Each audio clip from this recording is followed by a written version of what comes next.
Hello and welcome to day 2 of the Race of Champions, where for the first time in its 30-year history, the competition has come to the Middle East. Riyadh, the capital of Saudi Arabia and home to a population of 6 million people, plays host to this year's event. Despite plenty of remnants from its past, the Kingdom of Saudi Arabia is actually less than 100 years old, built on the wealth of being the world's biggest producer and exporter of oil. Today we're focusing on the King Fahd Stadium. It took 10 days to build this circuit, and the famous Race of Champions crossover bridge is back. The Race of Champions is a knockout competition where the world's greatest drivers from the major disciplines of motorsport battle to prove they're the fastest on Earth. Through a series of head-to-head races in identical cars, the stars fight it out to prove they have what it takes to be crowned champion of champions. Each race sees them tackle different halves of the circuit simultaneously until they've covered the same distance. Drivers are split into 4 groups of 4 and a point is awarded for the winner of each heat. The winner of each group then moves into the quarter-finals. From there, it's back to a head-to-head, no second chances, knockout competition to get to the semi-finals and then the grand final. Just as with all the world's great cup competitions, the tension builds all the way through to this best-of-3 shootout, where there can be only one champion of champions.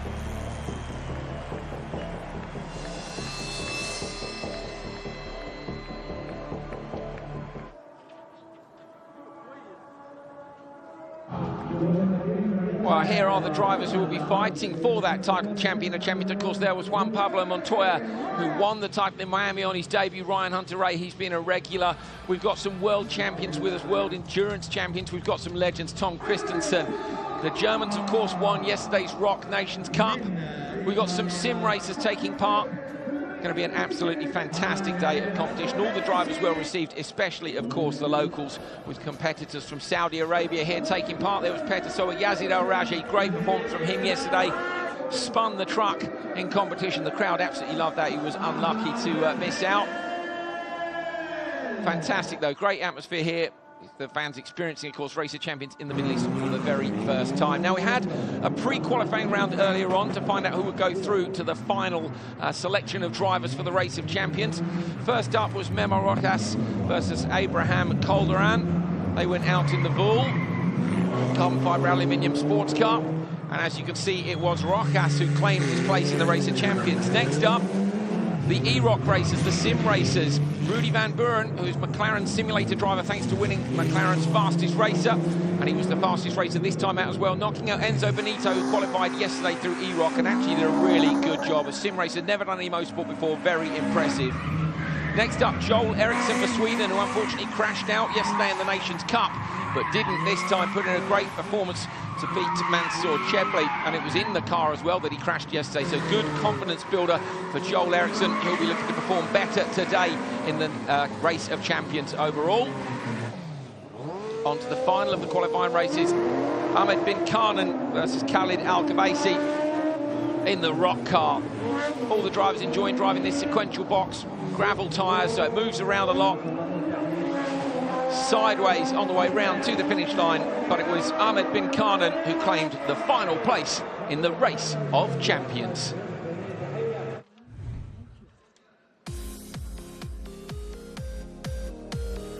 So there you go, these are the guys who qualified: Memo Rojas and Rudy Van Buren, Joel Erickson and Ahmed bin Karnan. The others will go no further this weekend, but they've had a fantastic time competing alongside some of the world's best drivers, so great to have seen them here with us. My name is Andrew Coley. I'll be commentating for you. I'm joined by Neil Cole, who is a veteran of the Race of Champions. Down in the paddock, we have Jenny Gow and David Croft reporting for us, and they will be reporting on these groups. So Group A, Juan Pablo Montoya, Helio Castro Neves, Ryan Hunter-Reay and Memo Rojas. Those guys will all race each other once, and that will determine which of them goes through to the quarter-finals. They're going to be interspersed, in fact, with drivers from Group B as well. So we'll be bringing the scores on the doors as we go. It's going to be in a variety of different cars, and the action is going to be fantastic. Neil Cole was alongside me yesterday for 3 hours of ROC Nations Cup fun. The German rookies 1-0 as 8th win for Germany. Good form from them. But the great thing about Race of Champions for me this year is we've got a lot of new young talent, and we saw yesterday any of them can win.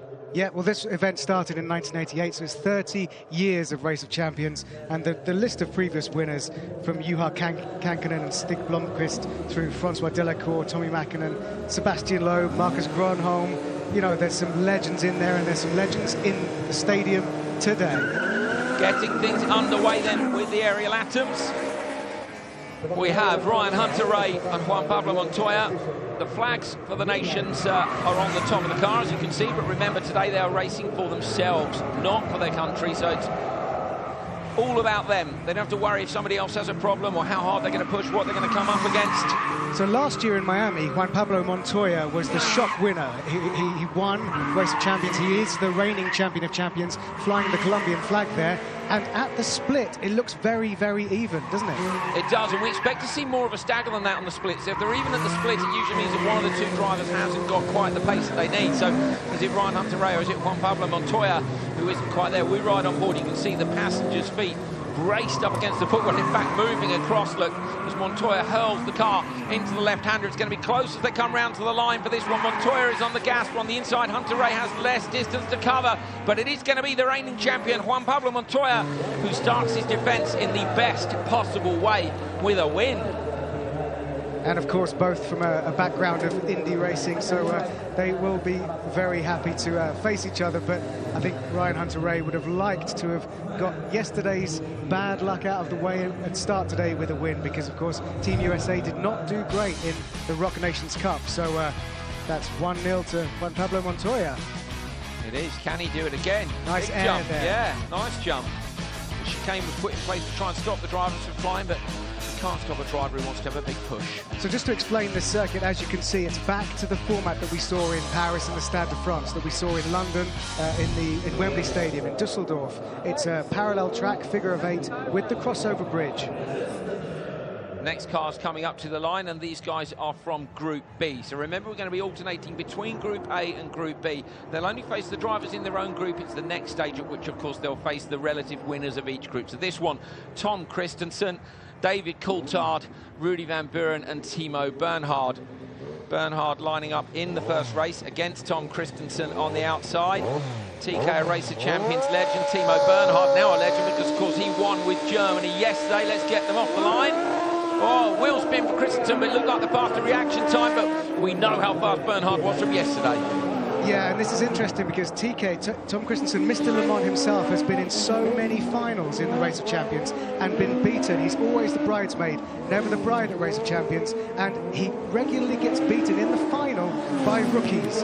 Well, we've seen both these guys pushing hard. So Kristensen there ran wide, definitely a few feet off one of the apexes, and then Bernhard in the other buggy over the top of the jump brushed the tyres down the side. If there were stickers on the side of those tyres, and again contact there, I think is that Kristensen the outside. So both these guys could stand to get a warning. If they touch the barrier twice, then it will go on. He's out wide, Bernhard. We're on board though with Kristensen over the bridge. So both these guys pushing really hard. As I say, if they touch the wall twice or any of the barriers twice, they can be given a 5-second penalty. We normally see that on our timing screens, and we will, of course, do our best to bring that to you. But it is Kristensen in the outside lane that's done the best job here, up towards the line. He takes the first win of the day in his group over Timo Bernhard. Now, that will be a great feeling for the very expressive Great Dane himself, because he wanted to get an early win, and he's very consistent. I was lucky enough to travel in the extreme pickup with him during practice days, and he was so precise, even in that big car. So he will be really happy to beat one of yesterday's ROC Nations Cup champions. Interesting when you see Kristensen's eyes after the race. They look emotional, and the reason for that is actually they're watering because they barely blink when they're driving, particularly on a long race circuit. You've got time to blink on the straights. They have no time to blink here. He reaches the end of the race, you can see he's blinking, he's desperately trying. With the dust here, of course, we're in a desert environment. It's windy today as well, so there's a little bit more dust about. Look at this. This was Bernhard running those tyre stickers down the outside of the wall. Both these guys on the limit, and it was Kristensen who took the win.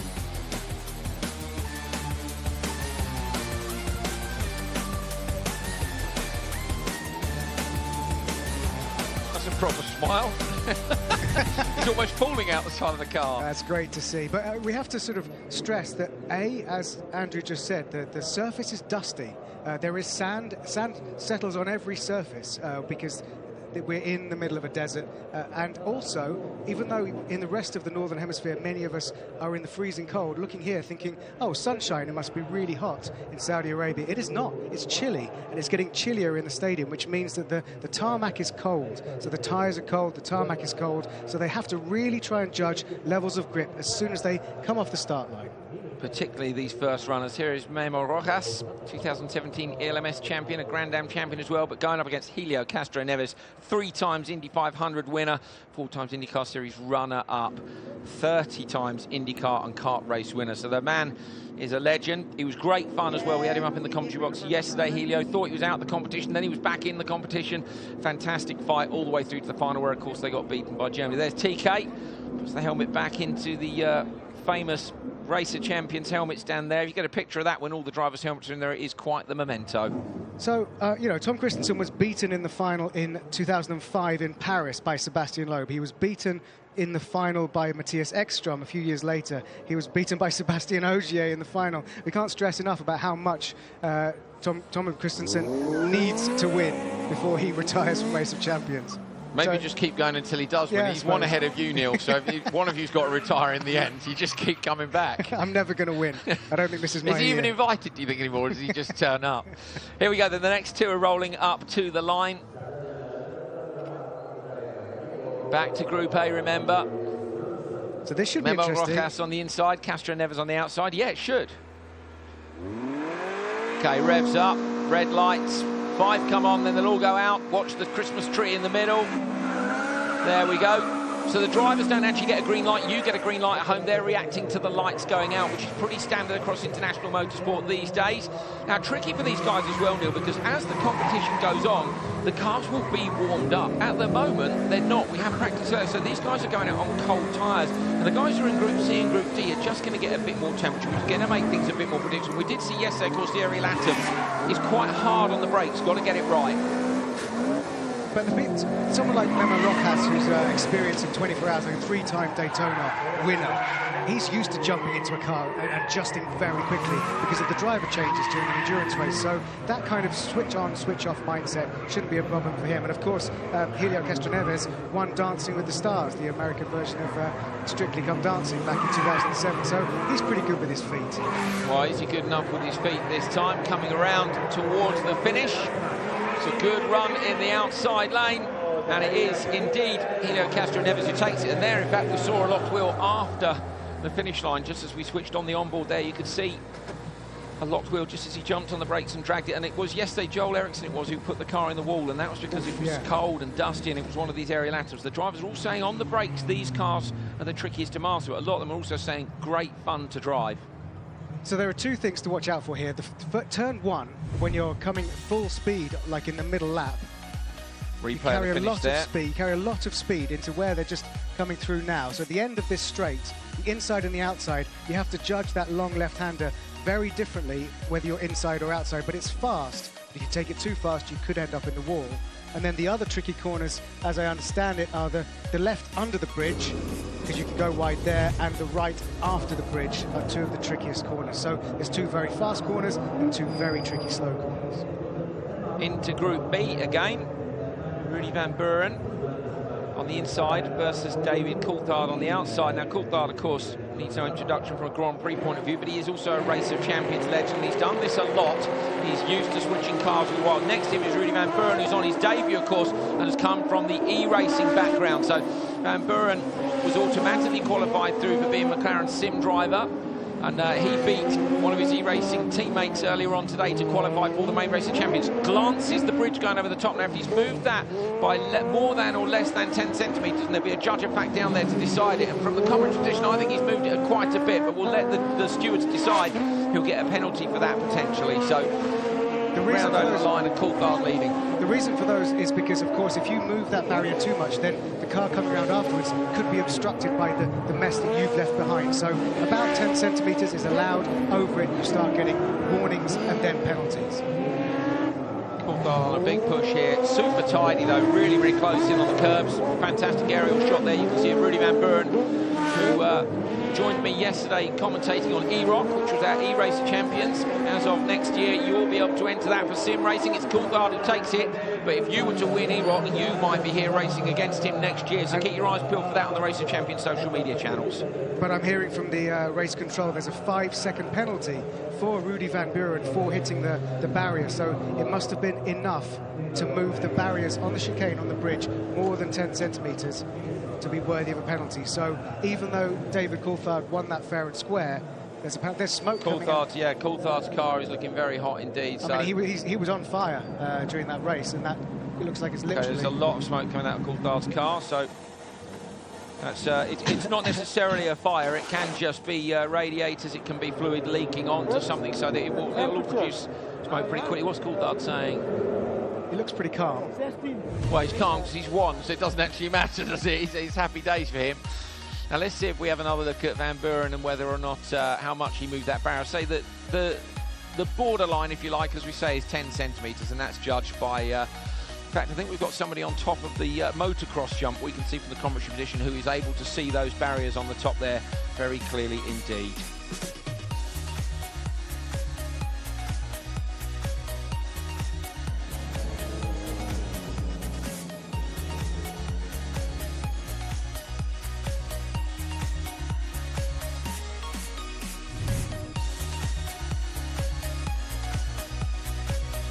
Well, these are the scores so far then. 4 races down. Of course, everybody has had a race each, but only 2 winners. Juan Pablo Montoya and Helio Castro Neves, who did very well yesterday in the Nations Cup. Are they going to do the same again today in the Race of Champions?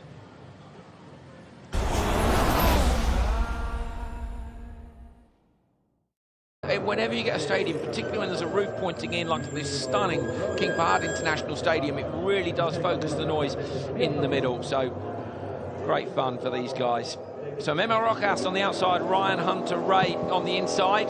Remember, both these guys lost their first races, so they're looking to get a win on the timing screen this time round. Better start on the inside lane for Ryan Hunter-Reay. Remember though, these cars are on cold tyres because they haven't been for a run yet, although interesting what Coulthard was saying about how the conditions are different. You remember yesterday, the ROC Nations Cup didn't start until, what was it, 8 p.m. Yeah, this will be finished by 7 p.m. So, you know, it's a full cycle earlier on in the day. And you can still see patches of sunshine on parts of the track, and earlier it was all baked in the sun. So there will be some warmth in this tarmac, more than yesterday, so they should have a little bit more grip to begin with. But look, they're both feathering the brakes through that long left-hander because they don't really know if they hit the gas too much, they're going to back this heavy car into the wall. You can see Hunter-Reay there didn't get the car turned in quite as he wanted to on the way into the tunnel, just had to wait for the nose to come in. I don't even know if I could get one of these round that tricky infield section, honestly. It is tight, isn't it? But it looks like Hunter-Reay has done enough. Or so, yes, he has. Crosses the line to take the win. Rojas second, so Rojas now the only driver without a win. I think Ryan will be happy with that. I think he's given himself at least a chance. If he can get one more win on the board, he's got a chance of going through to the quarters. Well, of course, he was on the start line yesterday and had a problem with his car, didn't he? Which meant then that he had to do a rerun, and that's that horrible situation of full of adrenaline, getting the car ready to go.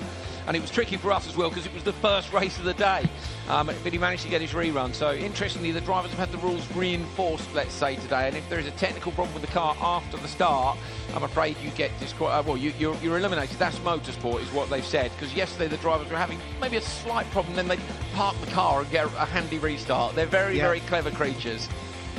So there's no parking the car on the start line this time. Also, they've been told by race control not to warm the tyres up too aggressively on the way to the start line because they could damage the drive shaft. So they've been told not to warm up the tyres too much because yesterday we saw a lot of wheel spinning on the way out of the car changing area up to the start. They were also told, of course, on the first day not to change the settings in the cockpit, and they didn't do that either. So, you know, there's fingers in ears. There's telling people, and there's listening.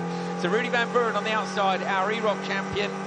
On the inside, Timo Bernhard, who won the Nations Cup with his teammate last night for Germany. And of course, the 24 Hours of Le Mans. Well, there is that. There is that. Of course, this is his most recent title. And up and over the bridge, super tight in on the barriers. And that's what you need. You've got to be tight, but you mustn't clip them, obviously. And both these guys, Bernhard and Van Buren, also with no wins. So whichever one of these comes out of this with the win is with a chance of recovery. If they get a loss, pretty much they know they're going to struggle to make it through. Now, it's good that we're seeing these crossbows for the first time, because Rudy will be familiar with this as a model on the sim, because he's been playing the Racing Champions ROC track a lot. This is the car that is built on that circuit, so he should know this extremely well. So he's got the best chance in this car to show what he can do against the best drivers in the world. And I think he is going to have a chance to show what he can do here. It's going to be tight towards the finish line. Bernhard versus Van Buren down towards the line. Well done, Van Buren. So win for the simulator racer. Used to race go-karts, but is now McLaren simulator racer. Went away from motorsport for 7-8 years until his girlfriend said to him, look, there's another way in here through sim racing. And then McLaren had this sim racing competition last year, and Rudy Van Buren is now one of their team of simulator drivers, a job which he started a month ago. McLaren have employed a guy specifically to look at e-racing. These Formula One teams are convinced they're going to need these drivers for e-racing in future, but also they can give good feedback to the simulator. But that's not a good result for Timo Bernhard. He's now the only person in Group B who doesn't have a win. It's going to be extremely tough to qualify from there. Drivers climb out the cars. Yes, V8 noise. He's like the Stig, doesn't need any branding. He's the world's fastest gamer. I tell you, we did a good job here as well, a really good job. And interesting what you say about the fact that, say, this is the sim car. We are actually going to see later on gamers versus racers. So we've got a team of racing drivers and a team of esports athletes, and they're actually being mixed up, because what they thought was, I think what's going to happen here is the sim racers are going to thrash the real drivers. Of course, some of our drivers from an era when really there wasn't so much simulators, or certainly that simulators were in their very early days of development. So ZX Spectrum. Yeah, going to be fascinating to see. So back to Group A. On the line, Juan Pablo Montoya and Helio Castro Neves in the NASCARs, away from the line. Great start on the inside through that one patch of sunshine in the stadium. So yesterday they were teammates. Now they're dead set against each other. They are rivals. Indeed, yeah. Had a good run yesterday, real roller coaster. Thought they were going home, then they weren't. Not quite sure what happened down there, but they managed to make it through, and then put in a fantastic performance. I say we were, you know, they were unlucky really to be beaten by Germany. It was very close margins all the way through. These cars are the biggest ones. There we go. Look, you cannot get closer to the wall than that. And all the drivers are saying just how hard it is to judge the length of the car. For a bit of a moment. So that's not what you want. The transition you want to help you, but the transition of weight there was too late. So Helio going to cost time. Yeah, going to be really, really close to the line. But it is, in fact, Helio has lost out with that sideways moment. Juan Pablo Montoya takes the win. So Montoya is the first driver in his group to go to 2 wins. Castro Neves on 1, Ryan Hunter-Reay on 1. Memo Rojas with no wins so far. But look at that, Montoya, 2 out of 2. Yeah, so did brilliantly yesterday with Helio as a teammate, and of course he is the reigning champion of champions. Just proving that he hasn't lost it. Last year wasn't a fluke.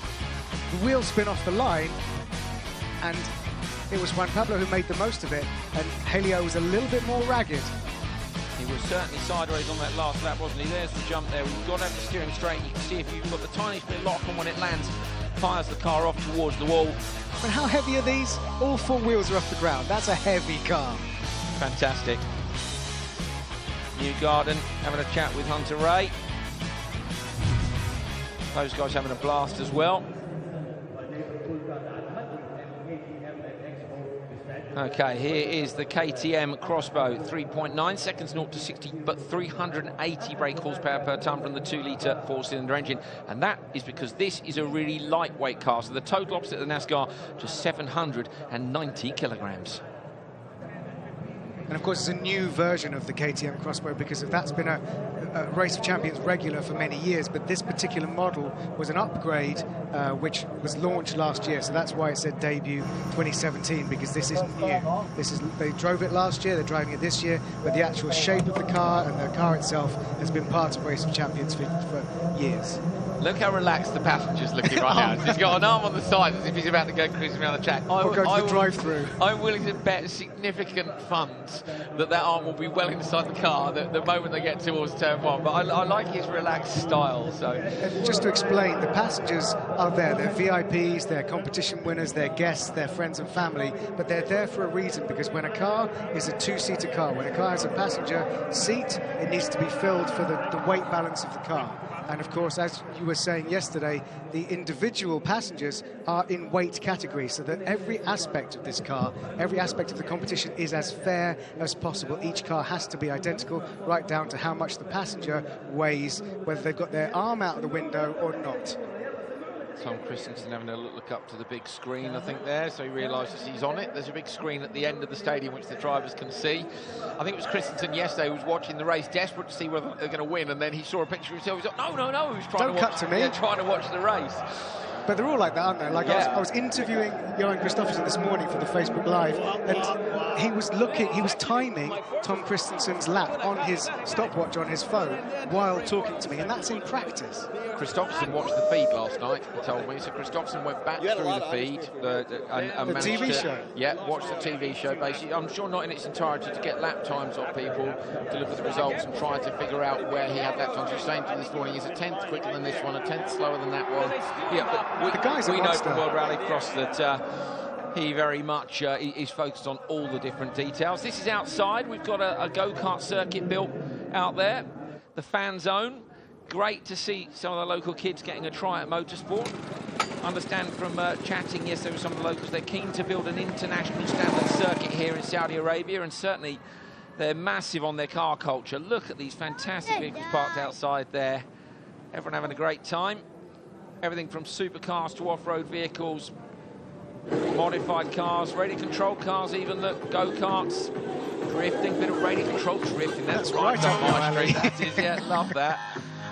And people on stilts, look. So a massive fan zone outside. That was Who's that clown? Last night. Great stuff.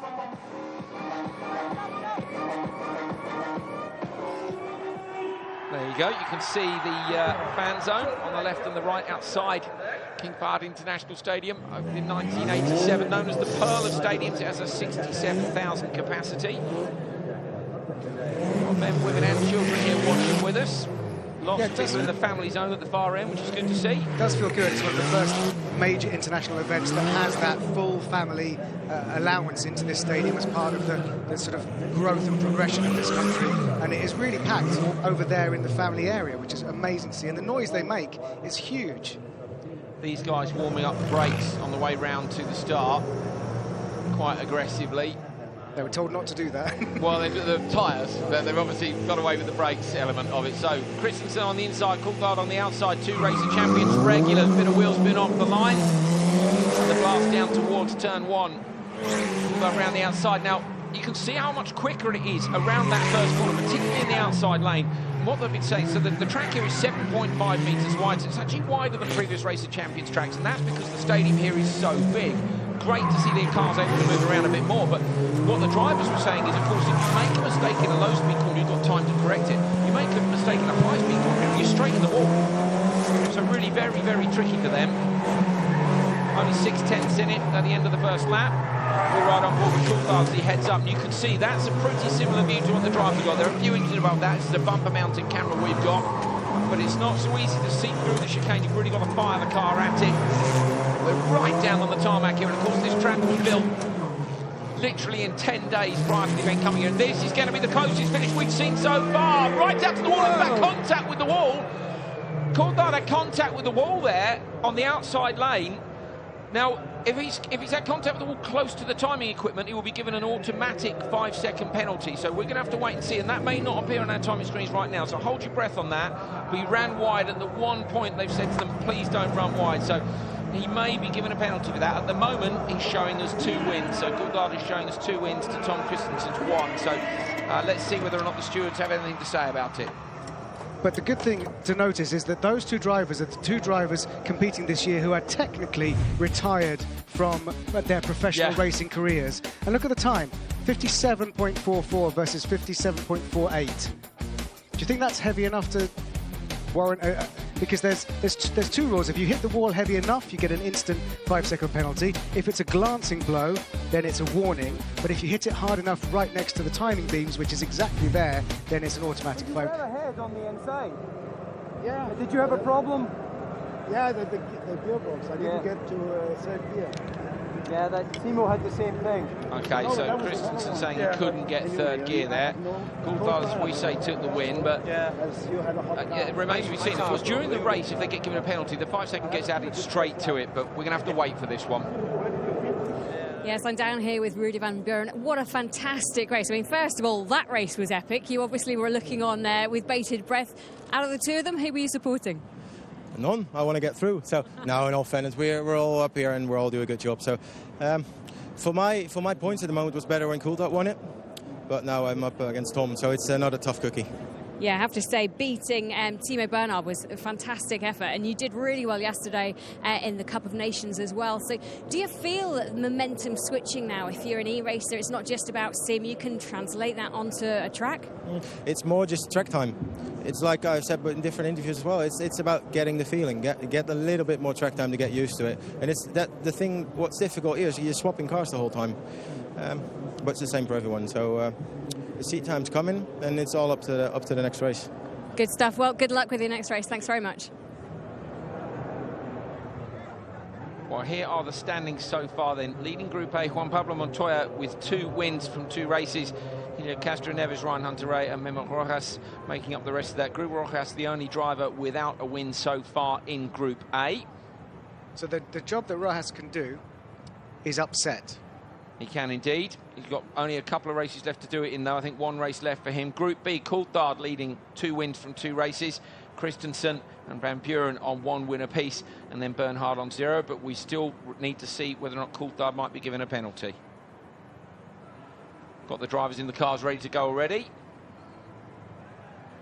And drivers climbing out of cars as well. This was Christensen earlier, do you remember? So that was when we saw the big smile on his face. I think he's playing the old man card there, and he's by no means an old man. As you say, both, well, a lot of these guys, several of the guys retired from racing, but in fact quite nice as well at this event. Of course, we've got lots of youngsters coming through who are at the very pinnacle of their career. The World Endurance Champion, the World Rallycross Champion, you know, the DTM Champion. So we've got some fantastic drivers here. I've been lucky. Okay. I've been lucky enough to work with Tom Christensen the last few years very, very closely, and he's such a gent, but he's still such a racer. Like, if you're sitting next to him watching a race, he will point something out that no one else, unless they've been in the car, would ever notice. Has seen. Juan Pablo Montoya, 1 appearance in the Race of Champions, of course, won it last time. Memo Rojas, no appearances. This is his debut.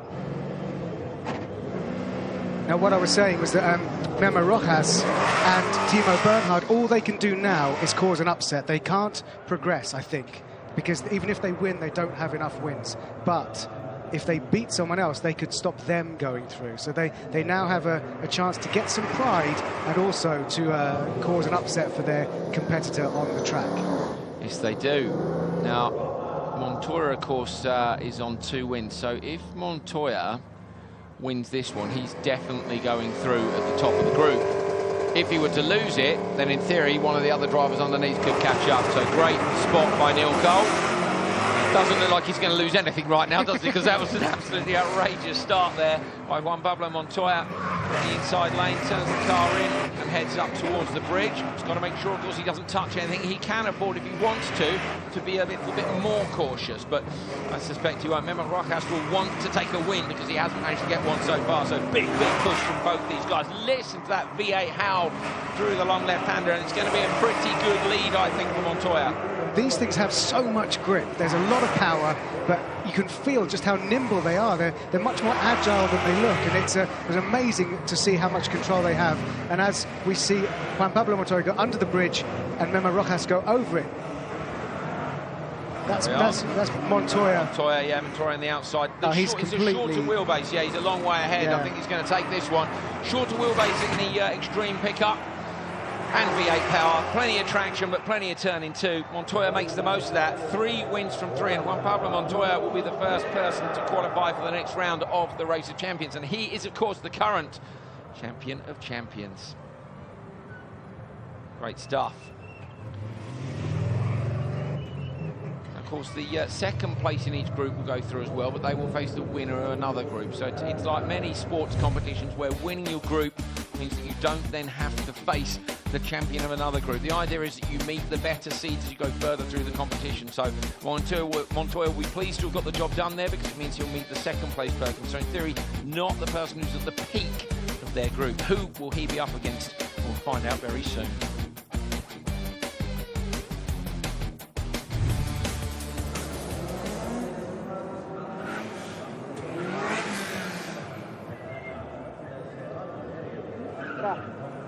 ¿En la salida? Sí. So a little discussion there.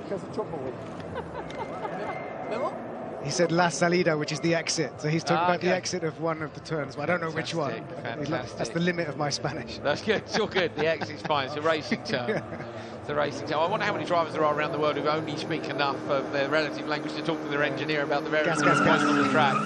Christensen with a great start. No, sorry, Van Buren with a better start. Graphics around the other way, of course, at the rear of the grid. Christensen on the inside. Both these guys with one win, so they are fighting for the chance to be in second place in Group B, and that will give them, of course, the chance to go through to the next round. So Christensen will be really, really keen to get the hammer down here, beat the sim racer, but we know very well that Rudy Van Buren is a tidy peddler, and Rudy Van Buren has ambitions outside of sim racing, of course. Wants to get back into full-size motorsport. On board with Van Buren now over the bridge. Hear the revs peak there just as the wheels lift off. And now we get a look at the pedals as well. So a bit of brakes back onto the gas. Interesting, not left foot braking through there. Now just a turn of opposite lock, and it's going to be close at the finish line. Christensen has the inside line, but Van Buren, in theory, has the quicker line around the outside. It's Christensen who takes the win. So 2 wins to Christensen equals Coulthard with 2 wins at the top of the group. Job done. I think the great thing about Tom is that he's such a gentleman that he does all the sort of veterans, elder statesmen of Race of Champions will be very welcoming to the younger drivers, and he was saying how impressed he was with the actual racetrack skills of Rudy Van Buren, but he will have given him advice. So you kind of rue that moment when you're sitting next to them on the start line, because you've welcomed them into the family of Race of Champions, you've given them driving advice, told them not to lock up their inside wheel too much, and then you kind of go, well, I hope that he didn't listen to my advice. It all on board. Exactly. Yeah. I think Christopherson said the same yesterday. He was impressed by the sim races. Solberg, a lot of these drivers are saying, wow, okay, sim racing is of interest, and we're seeing a lot of young drivers have taken the sim stuff fully on board. Lando Norris, who's here with us this weekend, you'll see him later on. Another guy who races sims all the while. Max Verstappen races sims. So outside of racing the cars, they're constantly racing in these simulators. Some of them are more realistic than others, but it's that thing of full focus all the while. It's the ability to concentrate only on one thing, not to let anything distract you, and not to make any mistakes. You gotta be on it. You gotta be on it. Yeah, you've got to be on it is exactly what's being said there. Now, interesting up next is a crucial matchup, because Ryan Hunter-Reay and Helio Castroneves, both of them have to win to progress. This is a do or die. This is a last chance saloon for the American and the Brazilian. Rolling up towards the line in the extreme pickups. Listen to that roar. Here we go then. Helio Castroneves, 3 times Indy 500 winner, 4 times IndyCar Series runner-up. 1 appearance at the Race of Champions back in 2017. And then we've got Ryan Hunter-Reay, who's been with us a few more times, made it through to the quarterfinals a couple of times. So a little bit more experience. I have to say Hunter-Reay doesn't look to have been having the ideal weekend here in Saudi Arabia. Castroneves did well yesterday in Nations Cup, so has had that relatively a little bit more seat time, trying to find some grip off the line on the inside. Castroneves turns the big truck up and over the bridge, manages to avoid the plastic chicane, which will be given a penalty for hitting. And I think that is crucial. The fact that Helio Castroneves made it as far as the Team Latin America did last night means he's had so much more seat time, and you can't underestimate how important it is every second you're on this circuit, because the races are so short. Every second you're on the circuit, you're learning, you're absorbing information. Yeah, 2-3 more goes at the whole process of go out, face the lights, face the adrenaline, go again. You know, do you look at what's interesting? So we had Castroneves up here yesterday, and he was saying he looks at the other lane all the while. He's like, I've got to beat him, I've got to beat him. Whereas some of the other drivers were saying they don't look at the other lane, they only concentrate on themselves. But he's going to have to look at the other lane here, because this is going to be super close. Castroneves on the inside, on the outside, Ryan Hunter-Reay. This is for a place going through, and it's Ryan Hunter-Reay who nicks it. Wow. Less than 1/10 of a second between them. So Ryan Hunter-Reay takes second place in Group A from Juan Pablo Montoya. Clean sweep of Montoya, great performance by him. Fantastic. But that's a split fortunes there for Team Latin America from yesterday, because when Pablo Montoya tops the group, and Helio Castroneves now just has to take his helmet off, get back into civvies, and watch the rest of the Race of Champions. Big cut on the inside there, you can see. They both wanted it. Yeah, they both wanted it. Every inch of the track, the curves as well, risking a warning.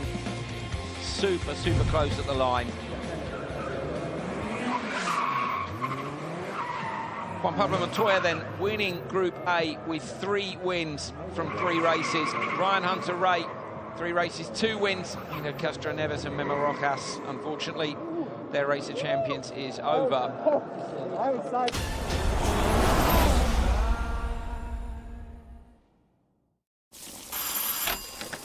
Marcus, you called direct line exactly 2 hours and 30 seconds. Top of the group against bottom of the group. So really all that can happen here is if Coulthard can be denied the clean sweep. Bernhard has no wins, unfortunately, so Bernhard isn't going to be able to make it through. But can he stop Coulthard from getting a clean sweep? Tyre, you can see it spinning round, so he's had a tap on the wall. It doesn't look to have affected it, but was it significant? We may well see it in the replay. So Bernhard's been given a warning for that, so it was a significant tap on the wall, but more significant is whether or not he can take the checkered flag on the inside. Coulthard has done a really good job on the outside. Bernhard is sideways, but it's Coulthard who takes it. Bernhard P2. So Bernhard, yesterday's Nations Cup champion, 0 wins today in the Race of Champions. And you can't even blame it on celebrating too hard last night. No, they can't. So interestingly, form is standing out. Juan Pablo Montoya leading Group A. David Coulthard leading Group B. Tom Christensen in second place. Huge difference in the starts there, massive. Yeah. Coulthard getting away from the line. That was a heavy touch. Yeah, look. In fact, he just kept the front out. I thought that was going to go front in there, and he's just managed to unload the rear enough that the rear tapped it. If the front had gone in, probably might have pulled the wheel off it. But and that is where the timing beam is. There is a gap in the concrete. That there is. So either way, he lost, so the penalty wouldn't have made any difference anyway. Good job by DC. Luckily, that car's come back and it's not smoking. Jumps out the car. Bit of congratulations from Bernhard, and there are the final standings for Group B. So David Coulthard, 3 wins from 3 races. Tom Christensen, 2 wins from the 3 races. They will progress through and, of course, face the relative winner or second place from the other groups. Rudy Van Buren took a win. Good job by him, the sim racer. Bernhard saved, won the Rock Nations Cup yesterday. Couldn't repeat it today. So there are your first 2 qualifiers. So Group A will face Group B. Juan Pablo Montoya, the winner of Group A, goes through to face Tom Christensen, the runner-up from Group B. David Coulthard, the winner of Group B, goes through to face Ryan Hunter-Reay from Group A. Group C and Group D still to come. Who else is going through to the quarter-finals? Really got a chance, but it seems to me like some of the old boys are coming out fighting today. Yeah, well, I think we got our asses kicked yesterday, if we're allowed to say that. So now we'll see how far we can go today. Atmosphere down here actually really good today, isn't it? It's nice, you know, a good group of people in. It's nice to see the family enclosure as well, and then you've got non-stop action. Loving it. Good luck with the rest of the competition. Thank you. Thanks. Motocross stunts continue in the stadium. These guys absolutely fantastic. Now we had another challenge yesterday. Let's have a look at that. The drivers of the Race of Champions, as you know, are competitive beasts at the best of times, so any opportunity to show off their skills against each other is not one to be missed. The day before the main event, They took each other on outside the stadium in the ROC Skills Challenge. The Aerial Atom was the vehicle of choice in this mini assault course, with each driver given 2 chances to post their fastest time. While the twists and turns proved a little too tight for some, there were not such problems for the defending ROC champion, Juan Pablo Montoya, who edged out David Coulthard to lead after the opening group.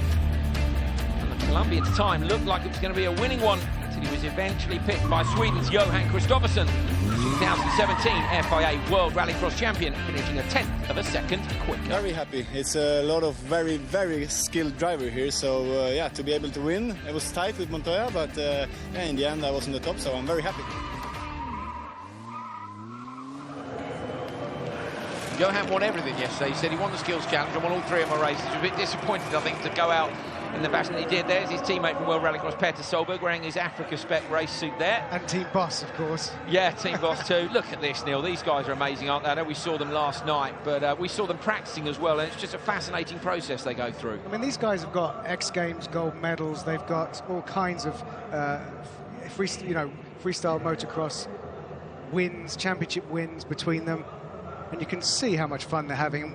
I love watching how they warm up for a jump, because they set up the jump, they set up the launch ramp and the landing ramp, and they just gently build up to doing backflips. See, I'm fascinated by the process. Unfortunately, I'm too old now to do dangerous stuff without being absolutely terrified. Other than driving a car, which I used to compete a little, so the fear factor isn't there in the same way.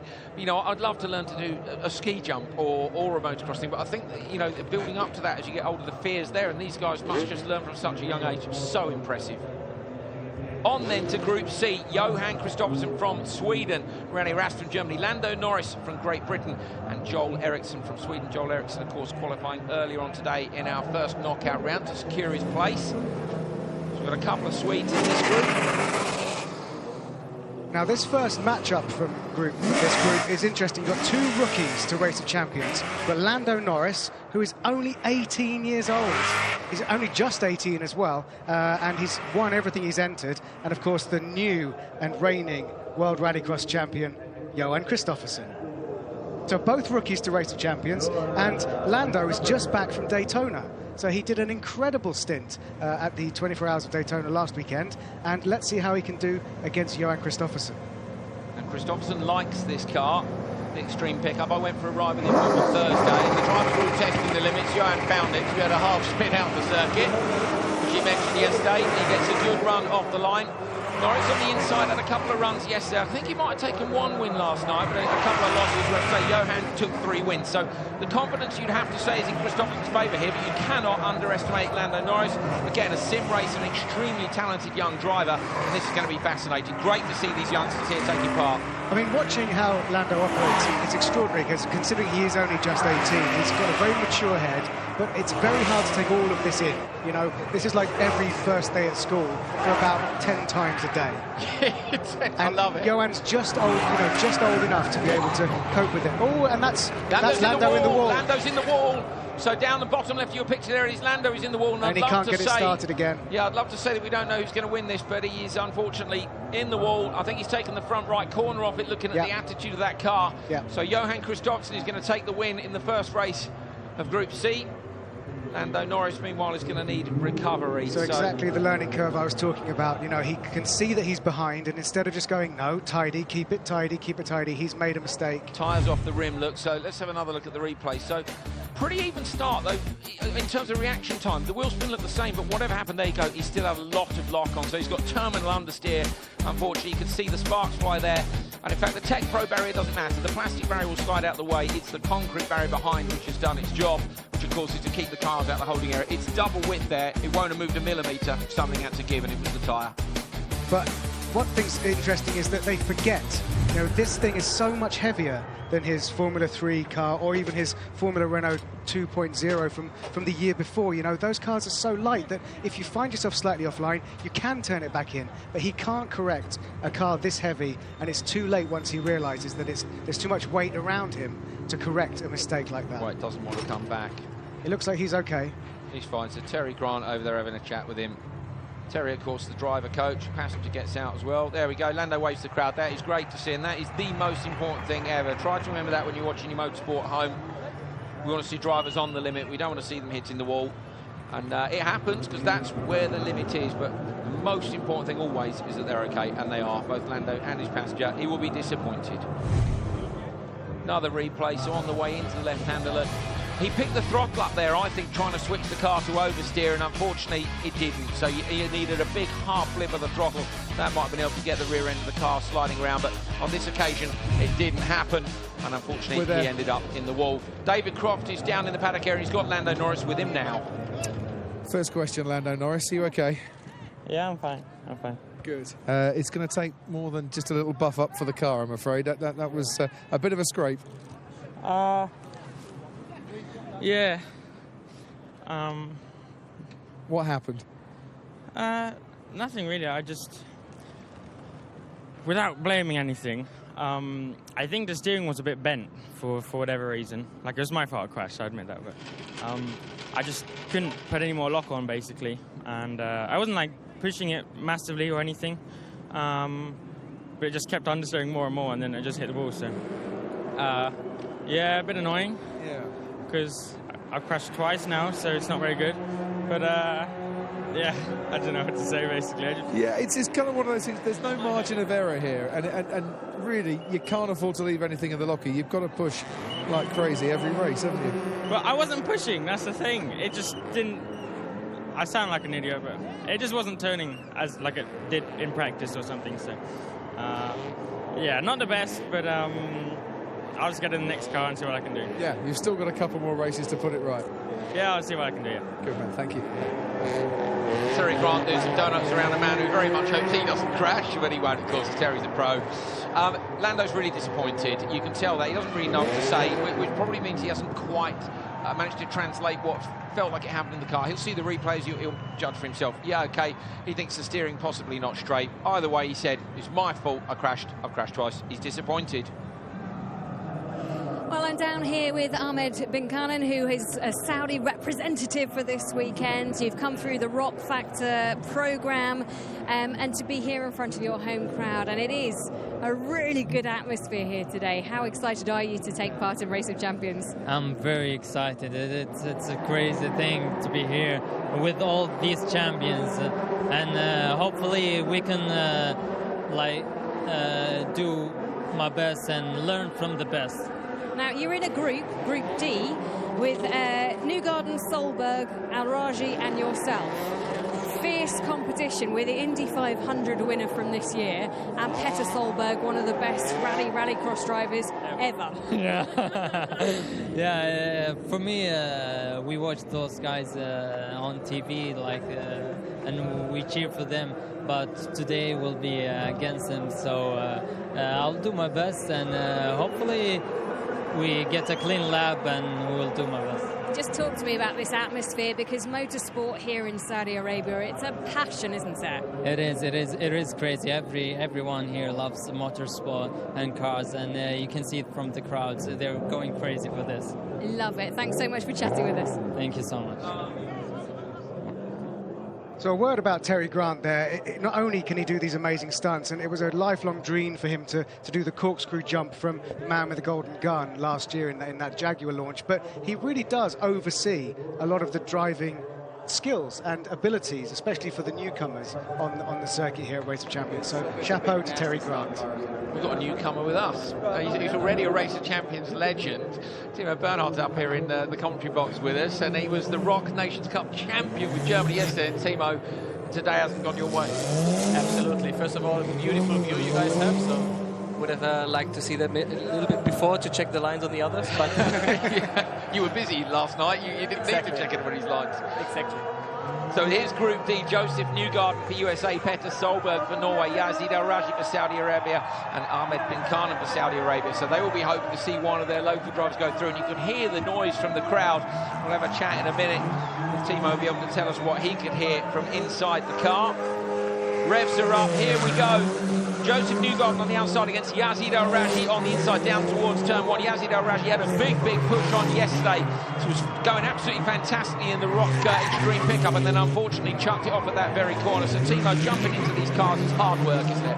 Absolutely, and I think Joseph missed the gear, or definitely had a problem getting the gear in from first to second. He lost a bit of time. Yeah, it looked like a slow start, didn't it, down the start-finish straight, very definitely. Yazid Al-Rashi working away really hard on the wheel. Neil, he was impressive yesterday. Yeah, he was, and of course, this is what the Race Champions was originally about, rally drivers against racing drivers, and Yazid Al-Rashi is a very talented peddler. In the WRC, he was just in the Dakar, which didn't go so well for him, but, you know, he really is pushing. Just as we talked, he spun yesterday, right on your screens in front of you, and that's what he did yesterday. Well, he did the double burnout to get the car facing back around the same way. I'll be really disappointed, and I thought he was doing well there. Absolutely, nice he got it back, and the crowd was liked it a lot, I guess. Yeah, but the stunt driving in the middle of a race, they'll always go for that. So it's Newgarden who takes the win, and we're still waiting on Yazid Al-Rashi to make it round to the finish line. He's going to cross the line any moment now. Just comes up slowly towards it. There he goes, away from the crowd. He knows, there he goes. He got the job done in the end, but that's a shame. But you know, he can push, but unfortunately it didn't go his way. Absolutely, and you see him in the tracks improving definitely from practice day and from yesterday, and also now to jump in a car that you maybe haven't driven yesterday. I mean, I had the situation that yesterday I didn't drive the KTM, I drove it now, so I just drove it 2 days ago where the track was different, and you need to adapt quickly, I mean, with all these different cars. I mean, I guess that's a challenge here. Yes, absolutely. So not driving it last night, when you had that fantastic run of form last night, and then today it didn't quite work out because you jumped into unfamiliar vehicles. Exactly. I mean, you know, racing drivers, they like to excuse a lot, but I guess it's what we do as well. But I mean, okay, you compete against the best here, and it's the one who will be crowned to who task the challenge the best to adapt. Yazid Al-Rashi is going to get told off. I'm telling you that right now, because he's just stopped to do a bit more stunt driving. His was his in-race stunt driving, but he's done a bit post-race, and then he discovered he couldn't spin the car back round to face the right way, so he's done half the track in the wrong direction. So I'm expecting he'll get a minor telling off when he's down in the paddock. I think that shot was to say, leave it to the professionals. Yeah, it was like Terry Grant. That was Terry Grant's on board. We saw there just for a split second. There's Al-Rashi coming in. So they are back in, and there's David Coulthard and Ryan Hunter-Reay, who obviously saw the spin and then have watched him spin it back round again the other way. Well, the passenger enjoyed himself, certainly. I'm sure Yazid did as well. The crowd liked it too. Is it fun, this? Absolutely. No, it's a lot of fun, and it's also nice, you know, that you speak with drivers that you maybe haven't met or you met a long time ago and speak about their competition, and we really have a good time here. I mean, it's very privileged to be here. Oh, fantastic. Well, welcome along, and congratulations on last night. It must have been a cool experience, wasn't it? Germany have won it so many times. The thing is, it used to be Michael Schumacher's domain, didn't it? And then Vettel's kind of taken over last time. Now you guys come along, it was like, the new guys from Germany. Hang on a minute, and you've gone and won it. You know, what is it about you Germans? I don't know. I heard a lot of guys saying yesterday it's a bit like soccer. You know, it's different teams competing, and in the end, Germany wins. Yeah, that's the Mannschaft. And of course, I was there at Le Mans last year. Extraordinary result. It is such a dramatic race, and it couldn't be more opposite. I suppose getting in and out of cars is the only similarity. The kind of driver change. That's it. That's endurance. This is the shortest races you'll probably ever do. Yes, I mean, I did a lot of different disciplines. I mean, on a lower level in Germany, like hill climb races, rallies. I like different competitions. That's why I liked being invited here. Okay. Joel Erickson then is up next. He's racing in the DTM this year with BMW Motorsport. René Rast, the current DTM champion. Fantastic. Okay, so we've got a big burnout going on down the start-finish straight. Not quite sure what's going on there. Is that still Yazid? Yes. No, okay, this is so that's René Rast, but why has he gone all the way back round? Well, that's a question. Yeah. Okay, so well, we have no idea why he's gone for a lap, unless he's just decided to go for some fun. But he could get told off for that, and we'll wait and see. Okay, well, there we go. He's headed out for a lap. Maybe they told him down the holding area to go for a lap. They might have been waiting to sort the other car out. He's warming his tyres up, which they were told, I believe, not to do. Exactly, yeah. Or maybe both cars were cold. I don't know. I mean, maybe that he was supposed to be in the car that Lando, yes, which would have had warmer tyres. Bang on, Neil. So they probably told him go for a lap to warm the tyres. Neil Cole, expert commentary. You get a smiley face and a gold star for that, Neil. So give us Timo we should be relying on for this. What are you doing? To give us the inside. He was quicker. He was. Give us the inside scoop on René. You were thrown together with him yesterday as teammates. What's he going to do here? Do you think he'd be able to do this? Well, he has a good chance to get to the final, definitely. I mean, very talented driver, and great skill, and for sure, I mean, he likes this kind of competition as well. So I think he has a good chance. René Rast, who we're pretty sure, thanks to Neil Cole's expert analysis there, that has been given a lap to warm the car up after Norris, of course, unfortunately shunted in the extreme pickup in the last run. He's up against Joel Erickson. Now, Joel Erickson, of course, had a shunt yesterday, lost it on the brakes, and put on the aerial atoms in the wall. So Joel needing to find his confidence and try and come back through to the next round here, but it is René Rast who leads. The gap is 1.6 seconds. Is that too much, do you think? I think this should be okay for René if he doesn't do a mistake on the last lap. But it looks quite okay, I think, to be winning this. So around the outside, René Rast, Erickson on the inside. How close will it be? Rast has just got the edge on him, and he's going to manage to get the power down onto the straight. And the flamethrowers go off for him. So there we are, win for Germany. Yep. Will you support him now you're out? Yeah, absolutely. I mean, I get along with him well, and I know him for many years. And he was a driver for many years who was underrated as well, but he did many things in the past, you know, to achieve finally DTM. And in between, I think he did Le Mans as well with Audi, with LMP1, I think, one time. So he did a lot of different cars, and yeah. Have you met any of your heroes here? You know, it sounds a daft question, but there are some drivers who have been around for a long time. You know, is there anyone here you thought particularly, oh, this is cool? I mean, Tom Christensen, 9-time Le Mans winner for sure. I mean, yeah. No, I know Tom for a long time, but I think, like, I'm a big rally fan, so to meet Peter Solberg in person, I think, yeah, I didn't know him before very well, just hello and goodbye, but now to chat to him, because I told him I watched him at Deutschland Rally 2005 on the shakedown. Yeah. I was exactly standing in that corner where he shot in the car. So Really? he didn't like that, but I bet he didn't. So Ahmed bin Karnan is up next. Nissan GT Academy was his background. He's done some GT racing as well, and he is going up against the man we've just been talking about, Peter Solberg, double FIA World Rallycross champion, and of course World Rally champion as well back in 2003. So this should be interesting. The local support will undoubtedly go the way of Ahmed bin Karnan, but Peter Solberg is a man to be reckoned with in any of these cars. Watch for the red lights in the middle. And away from the line, Solberg. They both get it hooked up pretty nicely down the straight into the first corner. Those first corners are a lot quicker than some of the other Racing Champions tracks have been. I know you haven't been to those. You can't make a mistake there, can you? Because if you do, you're in the wall. You're right. You see that the radius in the beginning is quite consistent, but then it's tight. So you need to position the car, and you see that with more and more laps, the track gets more clean on the ideal line. But if you're offline, you have no grip at all. So yeah, really important to make sure you get it right. Solberg's struggling for the gear. Yep. So Solberg's missed a gear, and will that make a difference for him? You saw on board, we were riding on board, up and over the bridge now, right, left, right, through the chicane. So Peter Solberg in a bit of jeopardy here, and you can see the mouth is open. That's the standard Solberg look when he's on a big push. So Solberg's going to have to push hard now. This could be a win for Ahmed bin Karnan at home in Saudi Arabia. He's got to find the traction on the inside line. It's a shorter run to the finish, but Solberg could be able to do it. It's going to be very, very close to the line. Solberg just nicks it. Despite missing a gear, Peter Solberg takes the win. Yeah, that was close, but for sure, I had that in my heat before. I mean, then you lose a lot of time if you cannot get in third gear. And the gearbox is one of the things, isn't it? You know, driving, obviously the cars all feel different, but moving a car around and the skills necessary for it, fine. But to learn the gait of a gearbox in a car is actually one of the things which is key to a good lap time. And these vary a lot, don't they? It's sequential, you've got the big truck box, and they're all so different. Yes, they are. And in most forms of racing right now, you have pedal shift anyway. I mean, the last time I drove a stick shift car was probably 10 years ago, you know, a little on the racetrack. So it's something you have to adapt quickly.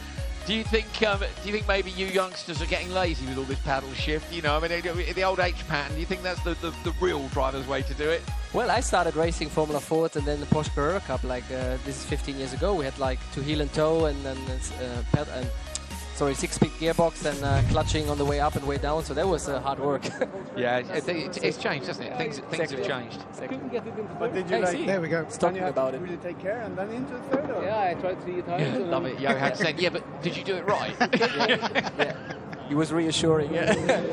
So Group C, as it stands, Rast with everybody's had one race, of course. Rast and Kristoffersson taking the wins. Joel Erickson, Lando Norris without a win. It's Norris, of course, ending in the wall, which is why he doesn't have a best time as yet. So that is Group C after one race. Here is Group D. Peter Solberg and Joseph Newgarden with a win apiece. So far, no wins for Saudi Arabia. Yazid Al-Raji with a very long time, thanks to a bit of Terry Grant stunt driving in the middle of the run. But Peter... Always fun at the Race of Champions.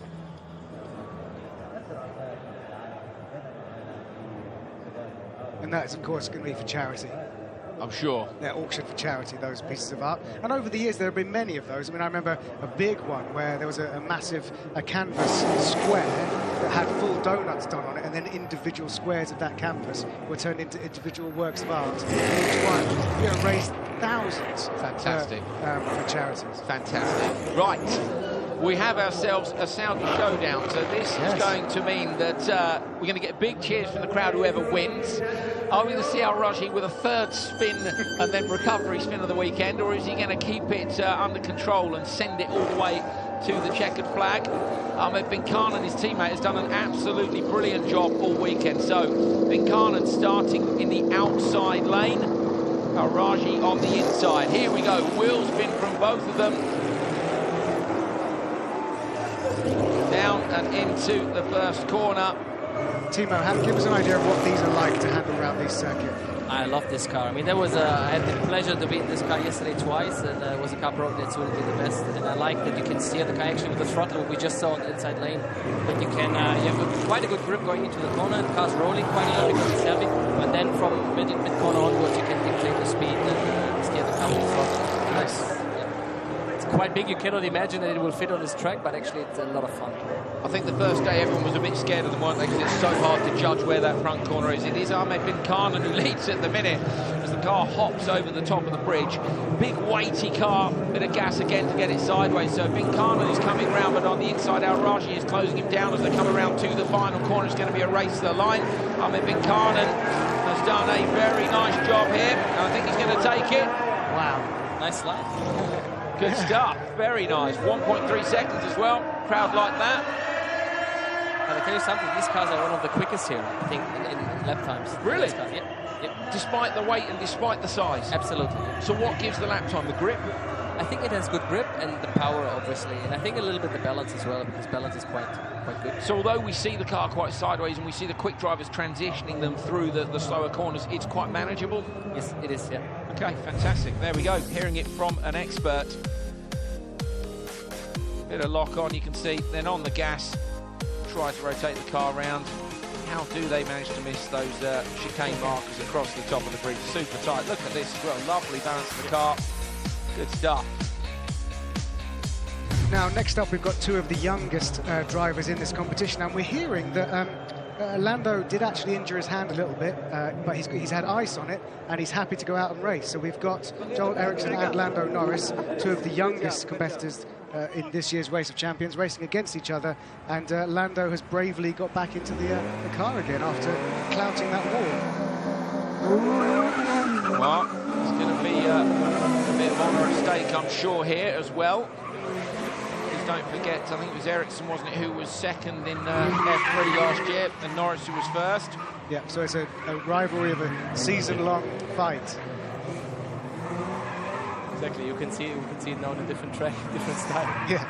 A completely different style of car as well, isn't it? So yesterday, of course, it was the Atom that Erickson struggled with when he outbraked himself in the lane he's in now. So down in the first corner, got himself out a bit wide and straightened off the line a bit there, almost as if he doesn't want to be too close to the wall that he kissed yesterday, but to keep it out the dirt as well.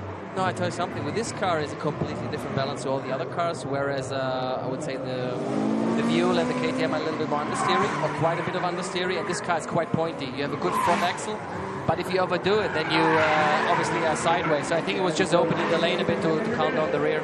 Really close between them. It is Joel Erickson, though, who takes it from Lando Norris. So Lando with that injured hand. Great to see him back out there competing. Unfortunately unable to take the win. The group stages continue to progress. We've got a few more races to go in Group C and Group D, and that will see us through, of course, to the quarter-final stage. Now, from my perspective, I haven't done a huge amount of racing, but I was involved in a stock car championship a bit in New Zealand once, and the first time I ever hit the wall, and I wasn't going very fast, I was so shocked at how much it hurt, and how much the wind is taken out of you, your head is ringing, and that was just a tiny glance. And I think you guys, you racing drivers, Timo, do an incredible job of making it look like it was nothing. It's not nothing. He will have really felt that contact with the wall, and you guys just walk away from it like, yeah, but it hurts. I was shocked. And also it hurts inside, you know. Pride. But, yeah, and also, as well, and also, I mean, for sure, I mean, for the car and for the guys that have to repair after. I brushed the wall just a little bit going on the start-finish straight, just a little bit, but it feels already quite hard, you know, when you hit the rim. So not good. Timo, thank you very much for joining us. We've got a few more guests popping up, so we're going to say our goodbyes. Just one question to you: who's your money on, basically? I know it's putting you under pressure a little bit. Choose a couple if you want, but who are the ones to watch of the drivers we've got left, do you think? I think two would be Johan Kristoffersen. I think he did a really good job the last 2 days, and I think René. Okay, there we go. Congratulations yesterday. We shouldn't forget Mr. Montoya as well. So no, I will watch, should we? Congratulations, you did such a good job yesterday, and great to have you up in the commentary box. Thank you for joining us. Pleasure. See you next time.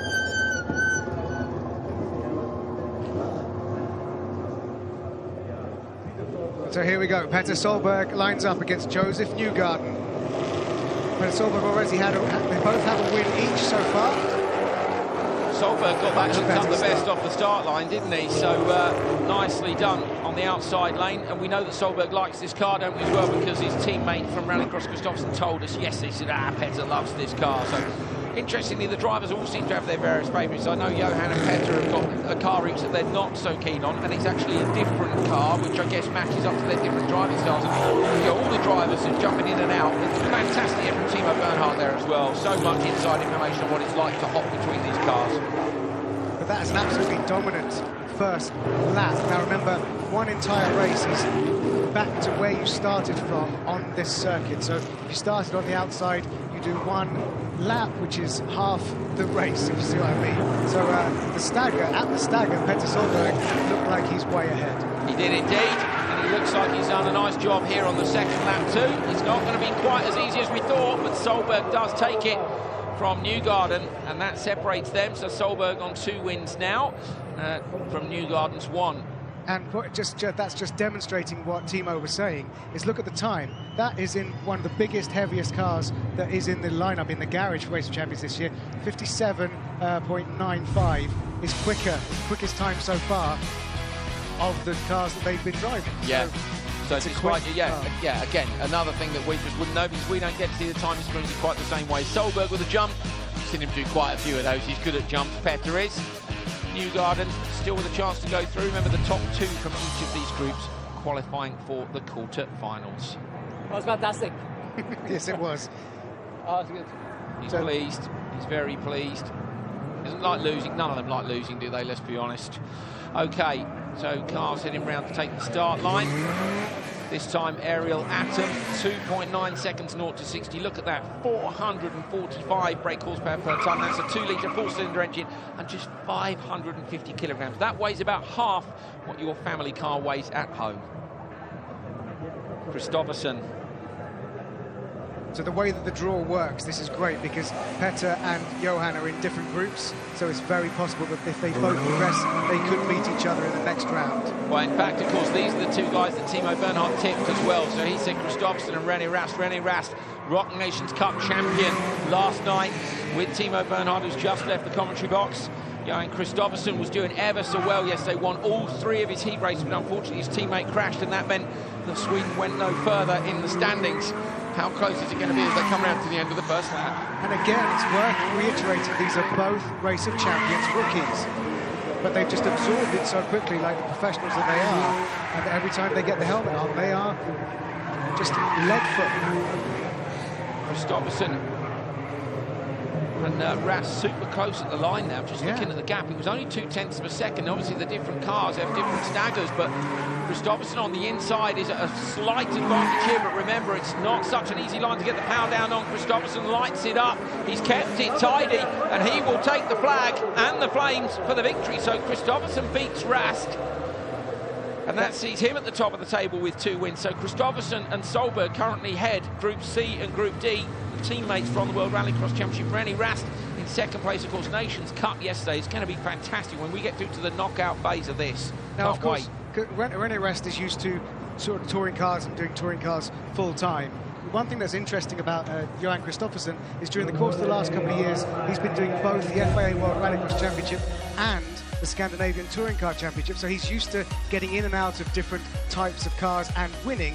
If there's just normally a week in between rather than 15 minutes. Yeah, fantastic. Absolutely fantastic performance from Kristoffersson in all his racing championships over the last few years and here this weekend at the Race of Champions. Very tall, he's even taller than me. A little bit of a TV secret, I often have to stand on an apple box when I interview Johan Kristoffersson. Yeah, he just is that tall. David Cross got Rennie Rast. Rennie Rast, what's the situation? 2 wins, 1 victory. If you win, you're through in the last race? I'm not sure, actually. I think if I win, I should be through. But if I don't win, it's going to be very tight again. Yeah. How are you finding it compared to yesterday? Now you're working on your own and Timo Bernhard is no use to you whatsoever. It's no big difference. I still have to win the races. I mean, the cars are the same. Today feels a bit less grip overall, but in general, situation is the same. Just pushing like crazy to win the races. Yeah, and the pressure's on you after success yesterday. You've got to do it today, again. Would be great, you know, but priority 1 is having fun. Excellent. And yeah, let's see. Have for fun. Take care. Wants to have fun, wants to win. There's a balance between the two somewhere, but... Okay, here we go. Extreme pickup, one of the driver's favourites. 121 hour top speeds are not the fastest things in a straight line, but look at that. 2.5 second 0 to 60.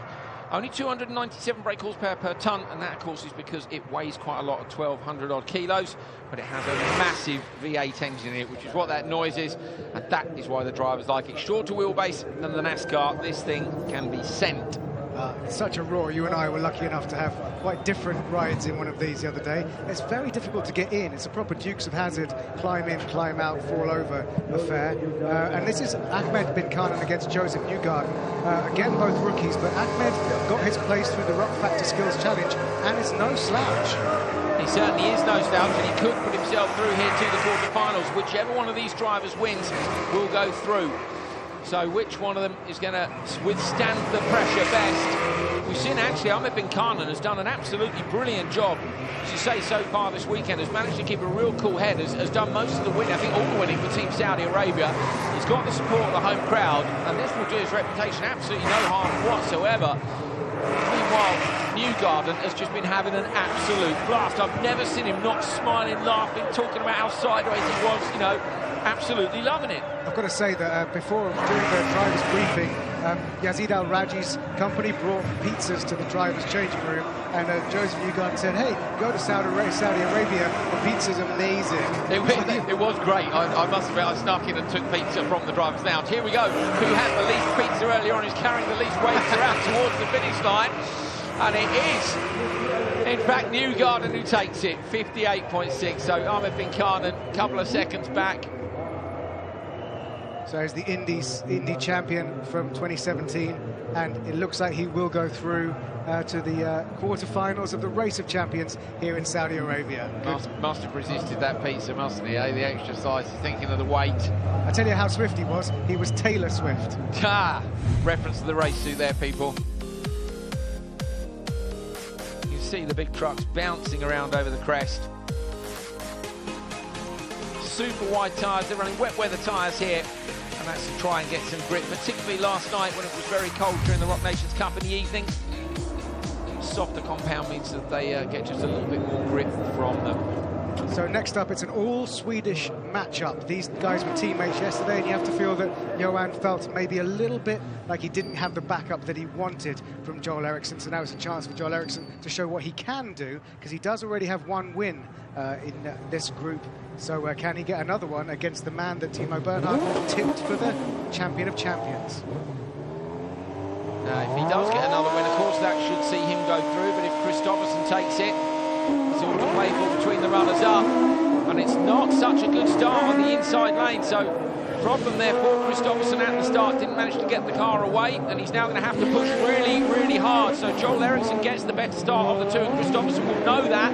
You can see he's on a big push as he comes up over the crest. Erickson underneath the bridge, out towards the very edge of the track. So the ROC car, absolutely fantastic fun. All the drivers saying it's very neutral to drive. It's got a sequential gearbox in it, so it's not so hard to miss gears and things.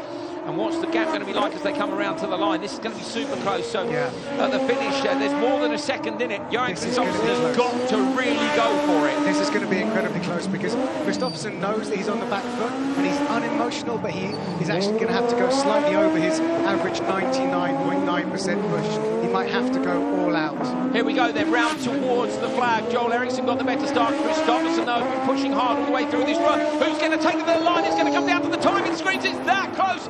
Erickson! Oh, my goodness me, Erickson by 100th. Just over 100ths of a second.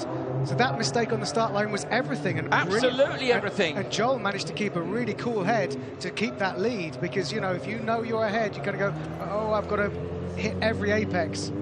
2 wins apiece for Kristoffersen and Erickson, so it looks like both those guys might well go through. What's the time, though? So the best time at the minute is a 58.0 for Kristoffersen. So Kristoffersen is currently topping the group, and we've still got Rask versus Norris to go. So if René Rask can beat Lando Norris, in fact, his time is then better than Erickson, so we'd see Erickson go out. So it's going to come down to the last race in Group C to see who qualifies as the second place runner. I think the maths that we were just doing was exactly what Tom and they were just doing. nodding. Maybe they were listening. I like to think they were listening, going, yes, I think they're correct. Although they won't, because if you've ever seen anything I've commentated before, you know I'm notoriously bad at on-air maths. It'll be interesting to watch Johan's body language now, because he won't be happy. He likes everything to go his own way, sort of competition-wise, because he always thinks that he does everything right. Do you know what I mean? He's like such an animal, such a machine. I think he'll let it go, though, pretty quickly, too, and move on to the next thing. So, and of course, although Eriksson's got that would be great for Erickson. You say, yes, he will know. He won't need telling. You know, Kristoffersen won all 3 races yesterday for 2-3, and unfortunately, Erickson put it in the wall, and he was gutted. You could tell he was gutted. So he's happy now. He's proved that he can do the job against someone, of course, who is a world champion, and that's what you want to do. So nicely done. But is Erickson going to go through with Kristoffersen, or is it going to be Kristoffersen and somebody else that qualifies? We're going to head across, I think, to, is it Group D now? Yes, we've got Petter Solberg versus Yazid Al-Rajhi. So this is very nice. 2 rally purists.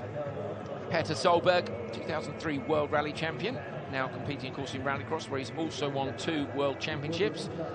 Yazid Al-Rajhi, 2012 SWRC was 3rd, FIA WRC regular since 2008. And in fact, Yazid Al-Rajhi took Petter Solberg on a tour of Riyadh the other day. Lovely pictures of those 2. And Petter was saying what a fantastic time he'd had out here. So great stuff. And Yazid Al-Rajhi, of course, is fresh from...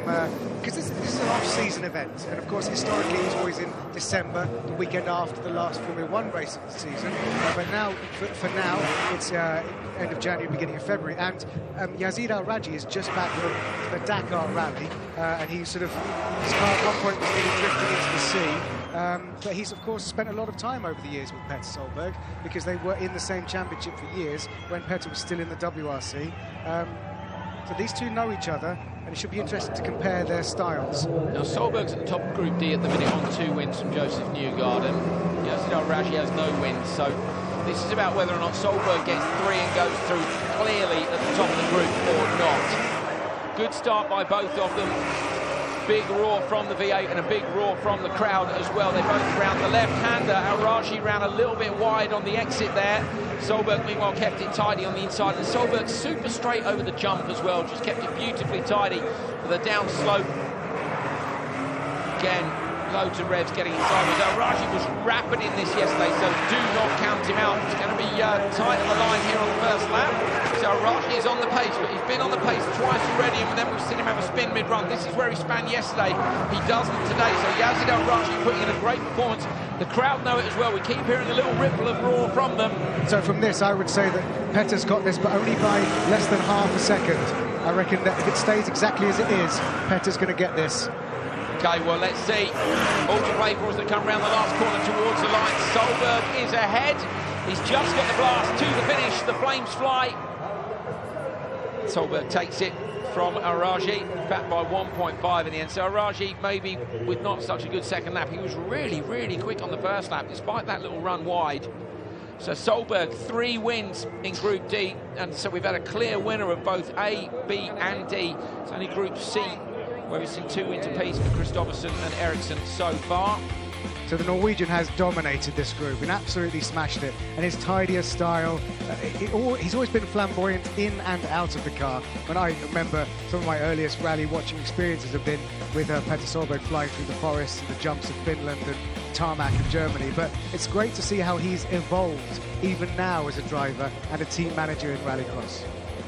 Results of Group D, 3 races and 3 wins for Petter Solberg. Joseph Newgarden is in 2nd place.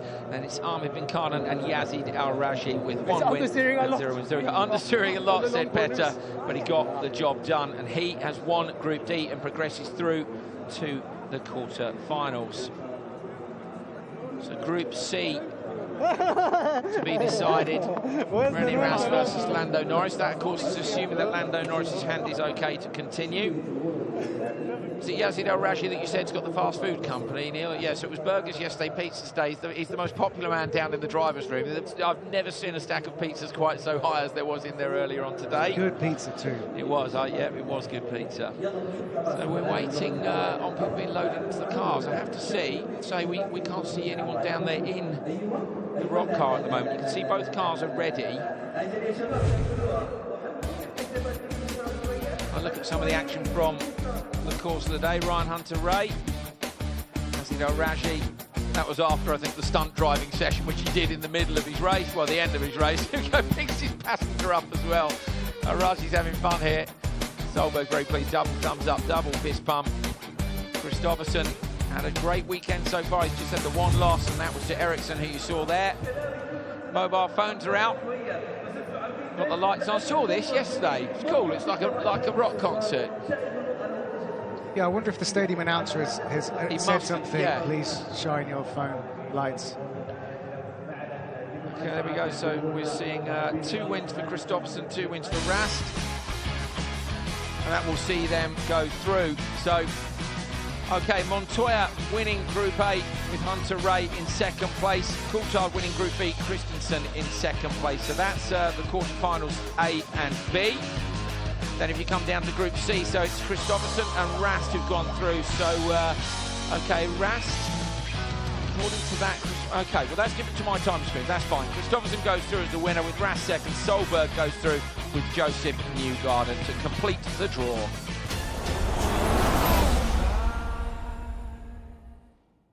I hope I get to race him today. That would be great. But either way, I've had a blast. I think ROC's done a good job putting this event on, and everyone in Saudi Arabia has been so nice to us. So it's been a total blast either way. And it's great to see you earning your money today. So well done. You're through. Let's see if it can continue. Sounds good, man. Thank you. So he's been all smiles all weekend, Newgarden. He's having a really, really good time. Now, we've got something new for you here at the Race of Champions. Yesterday, we had ROC, which was the E-Racer Champions. We invited 4 of the world's best sim racers to take part in the competition to win the chance to be Rudy Van Buren's teammate. Of course, Rudy Van Buren was selected for the first seat in the drive because he won McLaren's fastest racer to become one of their sim test drivers. And he joins us now up in the commentary box and will stay with us because we've got a new section of Racer Champions coming up, gamers versus racers. We were going to have 2 separate teams, but we were a little bit worried that the gamers were going to trounce the racers. So we've split the 2 up now. We've got 2 team captains, 2 vice captains, and they're going to have a match-up on the sim racer downstairs on a perfect model of this track using the KTM crossbow. This, Neil's going to be fantastic. Well, the E-Race of Champions yesterday was an innovation. 4 invited sim racers with the best in different fields, different platforms and different categories. They were invited to race together for a chance to race alongside Rudy, as you said, in the actual Rock Nations Cup last night and to race on the track as well. But what's amazing about this is that those guys were invited. It was invitation only. What they're planning is for next year is during the course of this next year, you at home will be able to, if you're a pretty tasty sim driver and into your esports, you could enter this and actually get your way to the next Race of Champions just based on your skills in a driving game. And Rudy, just give us a sense of how much time you've spent getting ready for this event compared to any other event. Well, for this one, not specifically a lot, because I wasn't in the sim part of it. But normally, I can imagine. Sorry, just to interrupt for a second. This was some of the guys yesterday racing against some of the real drivers as well, and we're a bit more from Rudy because we're going to see plenty of these sim races now. Enzo Benito was the guy who went through, wasn't he, with you, racing against Joseph Newgarden here. For some of the drivers, completely new sim for them. For some of them, they use sims already. To make up with it from your eyes, and sometimes it's a bit difficult to figure that out. Son of a gun!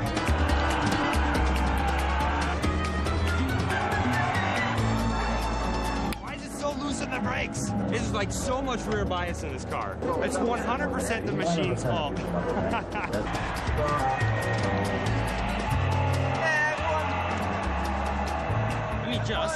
You've had like loads of races, I've had nothing.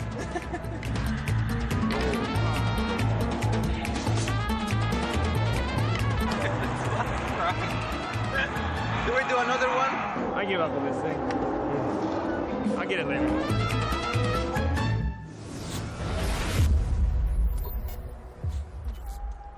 Well, we'll start again on E-Rock because we all got a bit excited there, started talking about it, and then the driver started talking as well. But great to see. You can see the difference there between Joseph Newgarden, who's not quite so used to a sim, and Enzo Benito did a brilliant job to qualify as your teammate, Rudy, through the E-Rock process. And it's pretty fascinating, the way some of the drivers can deal with the sim, and some of them just aren't really that up for it. Yeah, you really see that, especially the older guys, with all respect for them, have a hard time adapting.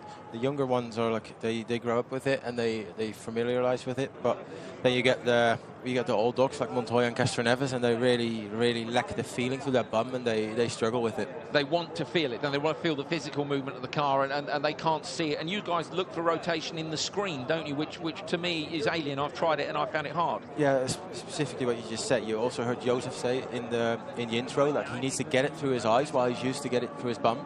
And that makes it difficult, especially on these sims. They're not motion, so it's pure vision and force feedback through the Logitech wheel only. So you guys, Logitech, of course, providing the equipment for us this weekend, along with our sim partner, All In Sports. We're very grateful to them for being here with us and giving us this fantastic opportunity to introduce E-Rock. Remember, next year, you'll be able to take part in a competition which could see you at the Race of Champions. Taking part in E-Rock, you could even win a place on the Race of Nations team or in the Race of Champions. It's going to be absolutely fantastic. You must keep your eyes peeled on the social media channels for Race of Champions through the course of 2018 to win your chance to be here. Look at this, fantastic. Now, talk us through the McLaren sim. I know a lot of it is big secret, so you can't, but I take it that is a motion sim, is it? Yeah, there's some motion in it, and you should just imagine it being the best sim out there. You've got a 180 screen around you, and it's just the whole experience. Hello, we are here down on the E-Rock Sim Battle of the Champions staging arena. Have I bigged it up enough? I think I have. We have two teams that are going to go head-to-head. Hopefully the guys in commentary have explained it a little bit. We have the team captains here. We have Team Montoya and Castroneves over this side, and we have Team Coulthard and Solberg over this side. Now, guys, you've already made your choices of who you want in your team. Hopefully, we have some graphics that we can run through, but let me just go. You've gone with, well, Coulthard, you tell us. Coulthard, DC, you tell us who you've gone with in your team. Well, Coulthard's technically correct. Yeah, technically. Yeah, I was in racing mode. Well, you know, I just need to borrow Peter's glasses here because, you know, my team's, our team, yeah, that's great, thank you. So we've got Enzo, Rennie, Alex, and Joseph are going all incredible sim drivers as far as my studies have told me, but we're going to see if they can perform under the heat of pressure. It's been a tactical choice, you know, what we have done. You know, it's put a lot of effort into this. And Elio, who have you gone with? So we have a Brendan Lee, Christopherson, Kevin Lanu. All right, okay, and Joel Erickson. It was seamless, so seamless. I can't wait to see you on this sim because you have got this nailed. Right, so first up, our competition will be against the young guns, the guys who do this on a daily, if not hourly basis. We have for you Brendan Lee on this side. Brendan, give us a wave if you wouldn't mind. Thank you very much. And on the far side, we have Enzo Benito. Enzo, give us a wave. Give us a wave. There we go. You can wave at that camera if you like. So the racing is about to get underway. I will hand back over to commentary for the racing, and let's see when it comes to Team Montoya Castroneves versus Team Coulthard Solberg.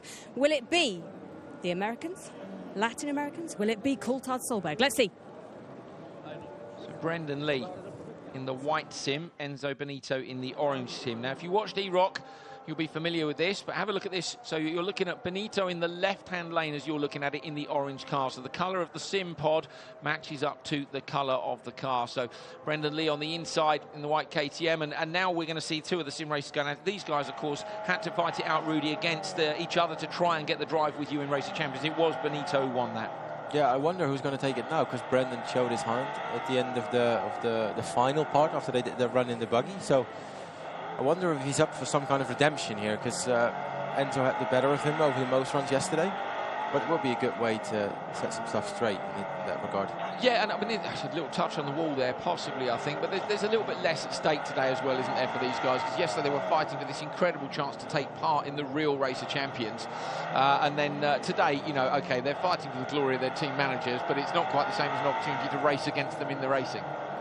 They will see different, and you see how close they are now. Super close between them.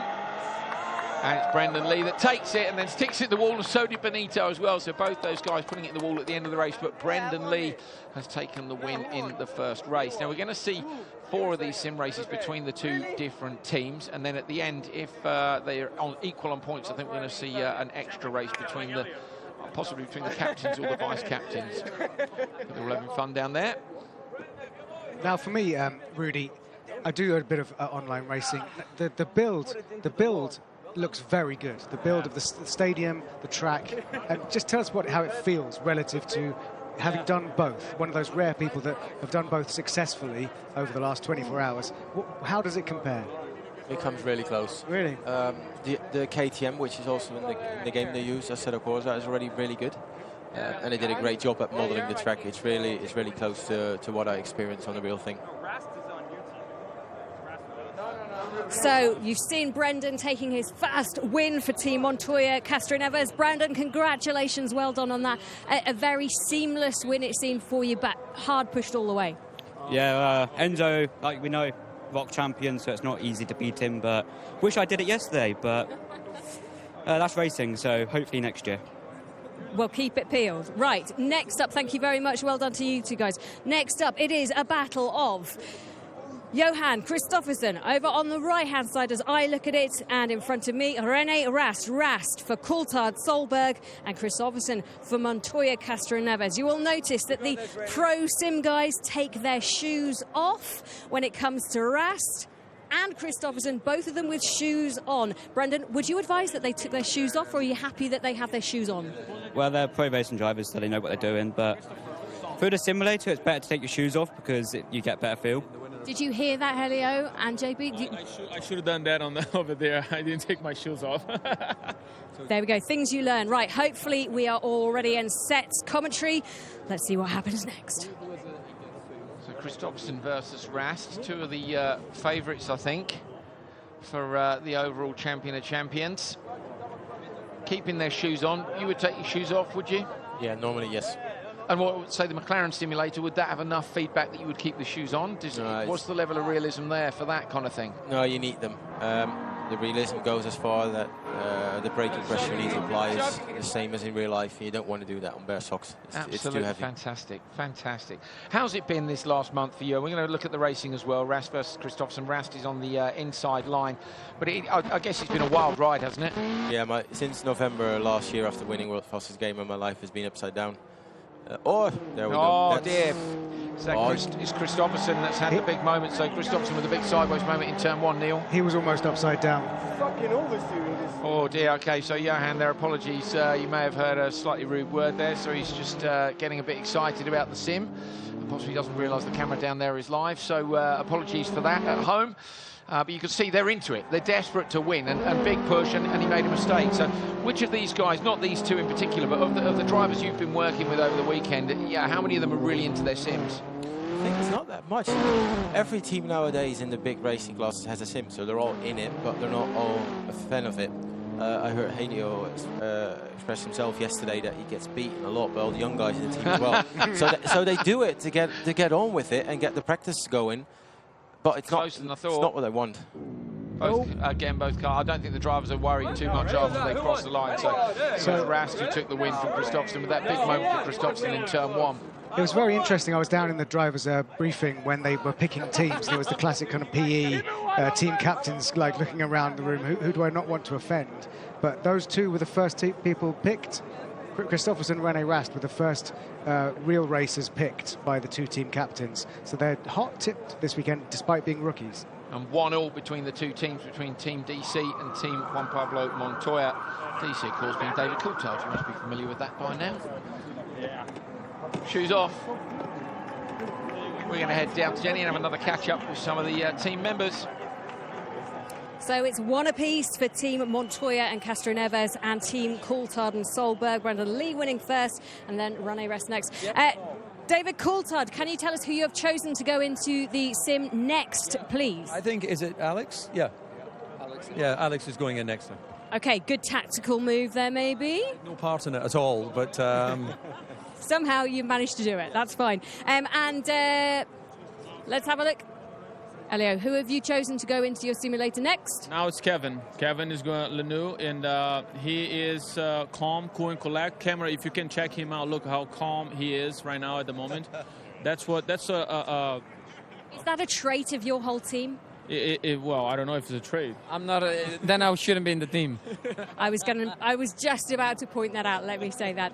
Okay, we are just getting the simulators ready. So it is Kevin versus Alex in the Montoya Castroneves versus Coulthard Solberg Challenge down here at the ROC Race of Champions stage, presented by Logitech. We are ready to go, hopefully.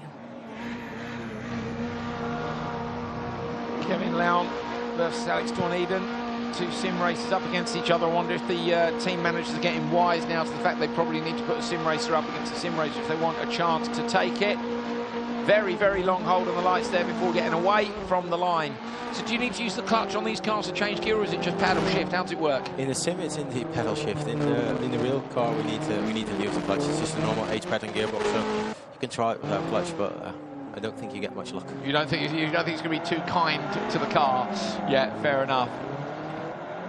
I think you raced earlier on. We saw you racing in the KTM Crossbow. You know, I mean, the stadium model that they've built is brilliant, isn't it? Racer Champions have built this fantastic model of it to use in the sim. It's almost identical. Yeah, track-wise, it's really good, and I bet you if they would have released this track early, then many of the guys that are racing it would have driven a lot of laps. Practice a huge amount. Just to get that flow going off the track, because it's such a different environment. It's so tight. The barriers are everywhere. So we're looking at Kevin Lown on the inside, Alex Dorneden on the outside. I think it's going to go the way of Kevin Lown. It does. So a tap on the wall again. He takes the win, and we will have a result for you in just a few moments. That'll let us know whether or not we're going to see a team in the lead or not. Are they celebrating? They seem to be celebrating. Oh, I think we've got one more race to go, but it's 1 apiece. Here we go. This is the result then. So Brendan Lee and Kevin Lown have taken the win so far for Team Juan Pablo Montoya. Christopherson losing out to Rene Rast. So it is 2 to Team JPM and 1 to Team DC, David Coulthard. Jenny's down there, and we're getting prepared for the final race of Gamers versus Racers. Yeah, so this is a battle best of 5. At the moment, it's 2-1, so let's see what happens in this race. Can you tell us, Petter, who have you chosen next up in the sim? Well, we have taken Joseph. He is the best. You know, he has told us that this is not a problem at all. No, not really, but, you know, he will do absolutely everything. Yeah, he's a closet gamer. He basically all the time he's not out in the real car. He's locked away in a cabin all on his own. DC, do you just mean that he's young? Yes, that's basically it, yeah. Elio, who have you guys chosen? Now we have Joel Erickson. Actually, he's doing very well out there. And now he's going to show Joseph that he can do that too. The thing with Joseph is so immature that he picked a Disney princess to start dating. Exactly. And that is actually true. That is true. His girlfriend is a princess from Disney. So, you guys are just jealous. Which? Ariel. Ariel. Wow, that's amazing. Things you didn't know. Well, not my Ariel. No, your Ariel. Well, Joseph, don't think about her now, please, yeah? Okay, we've got to get ahead in the game. Joseph Newgarden, you have a lot of responsibility here. You need to level things up so it's 2 apiece. Let's hand over to our commentary team and find out exactly how this race is going to go. All to play for then in the final race. Joel Erickson versus Joseph Newgarden. We saw Newgarden playing on the sim in our little look at the sim prior to coming into this competition. Newgarden on the inside lane, Erickson on the outside, red lights coming on.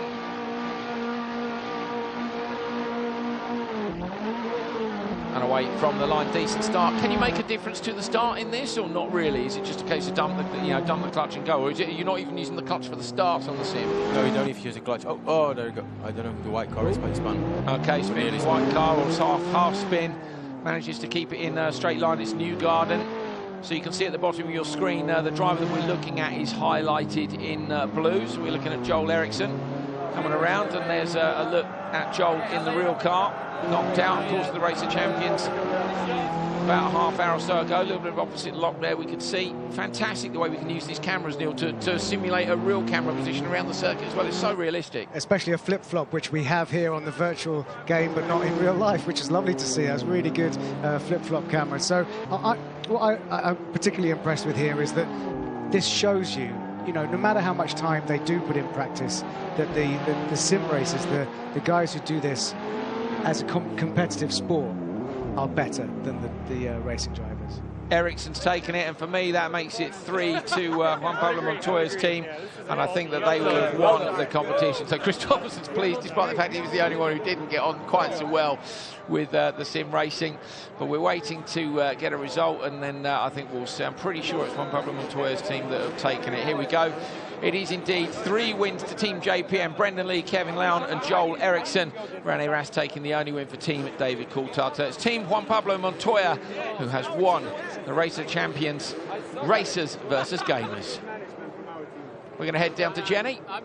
Yeah, absolutely. They're now having an argument, though, that they want to do the last round because it's the captains going in and they're going to go for it.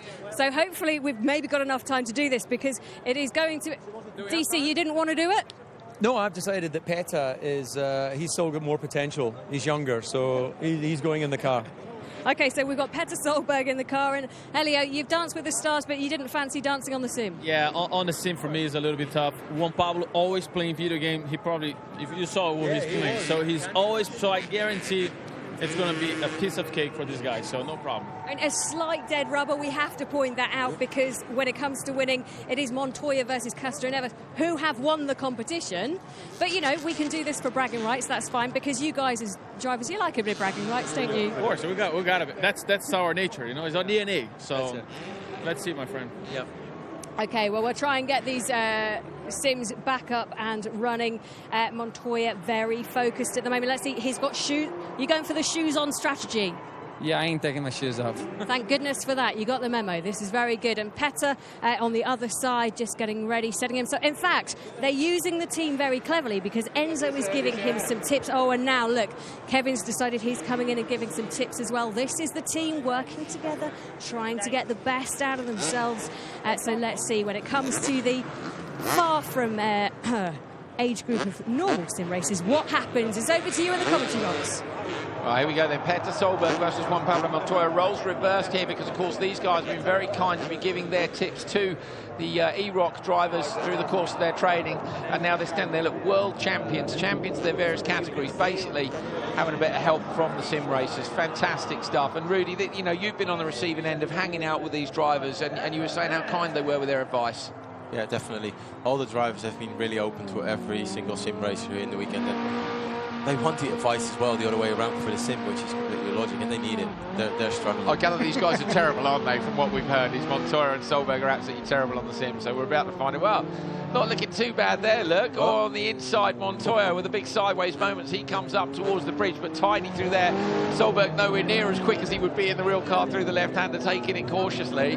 Look at this. They're all serious suddenly and able to put the lap in. Yeah, suddenly you see the face changing, and they're taking it dead serious. They step in with a laugh, but somewhat the ego takes over in some regard. They all want to win it. You see it on the face. Now it's hilarious, isn't it? Is that close to the wall on the outside? That's Solberg on the inside, is it? Who's had a little bit of a moment now, same call that Montoya did on the previous lap. Yeah, you saw one miss that corner, this one as well, but missed both the infield corners, so it might actually be close. So Montoya in the white car, Solberg in the orange car. They've just got the long left-hander to go. I think Montoya has had the better second lap. Solberg's been thrashed, and he won't like that at all. Solberg doesn't like losing at anything, and it's Montoya that takes him. He's out the sim. Look, I'm not taking my shoes off. High fives all round, and just a good laugh. So Rudy, been a good experience for you, Racer Champions. Yeah, it's been amazing. I'm very grateful that I could be here, drive the real cars, and well, let's hope it opens some doors to some real-life racing, testing possibilities, maybe. Maybe even be back here. So. Okay, well, we look forward to welcoming you back to Racer Champions anytime you want to be here. Thank you so much for coming up to the commentary box, and the very best of luck. I'm sure we'll see you in a full-size car again soon. Thank you. Well Cheers, done. Rudy. Great Thank performance. It's funny that when they... it's a good job that Petter and Juan Pablo Montoya are in such sort of a good mood. And I think that's mainly because they are still in the overall competition. They are in the quarterfinals of the Race of Champions. I think things would be a bit different if that was an added insult to injury of not winning the races there. For me personally, one of the reasons I would take my shoes off to play video games when I was a bit younger is that it was in my mum's house. So you have to take your shoes off anyway. Right, we're going to have some updates for you on who has made it through to the quarter-final stages. So we've had some changes, and I'll explain those to you when we see the graphics, because that will give you a much better idea of exactly what's going on, who's made it through and why. So I'll run you through that once we've got the motocross guys off the ROC crossover bridge. They've been out there doing the backflips for us. Look at that, they don't have to worry about where the tarmac is, do they? They can take whatever line they like, look, crossing over the dirt, crossing over the grass, left, right, wherever they want.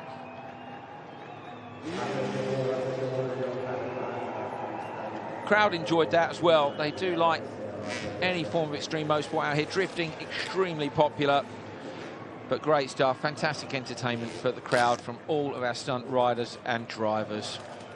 Good job, lads. Safely home.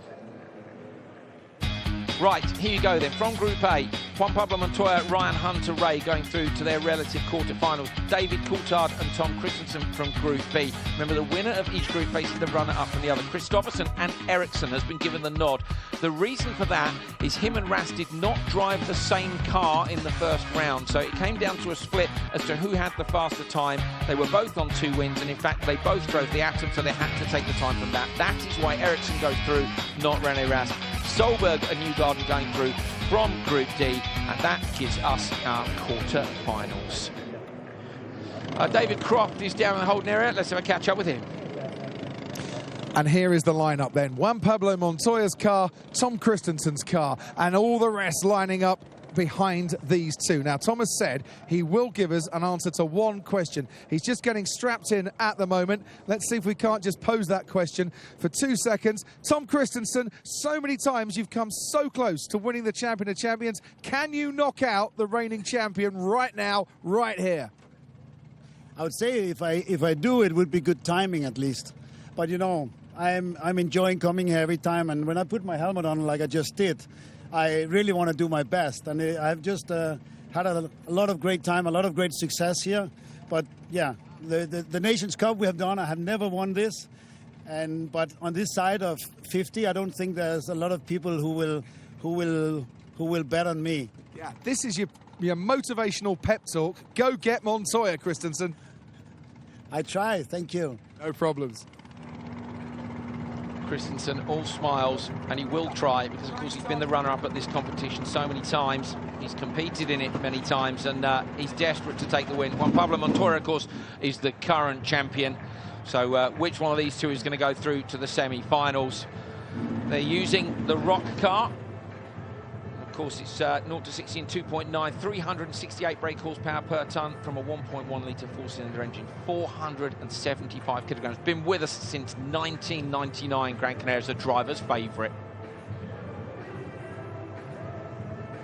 Now, of course, this is a replay of last year's final.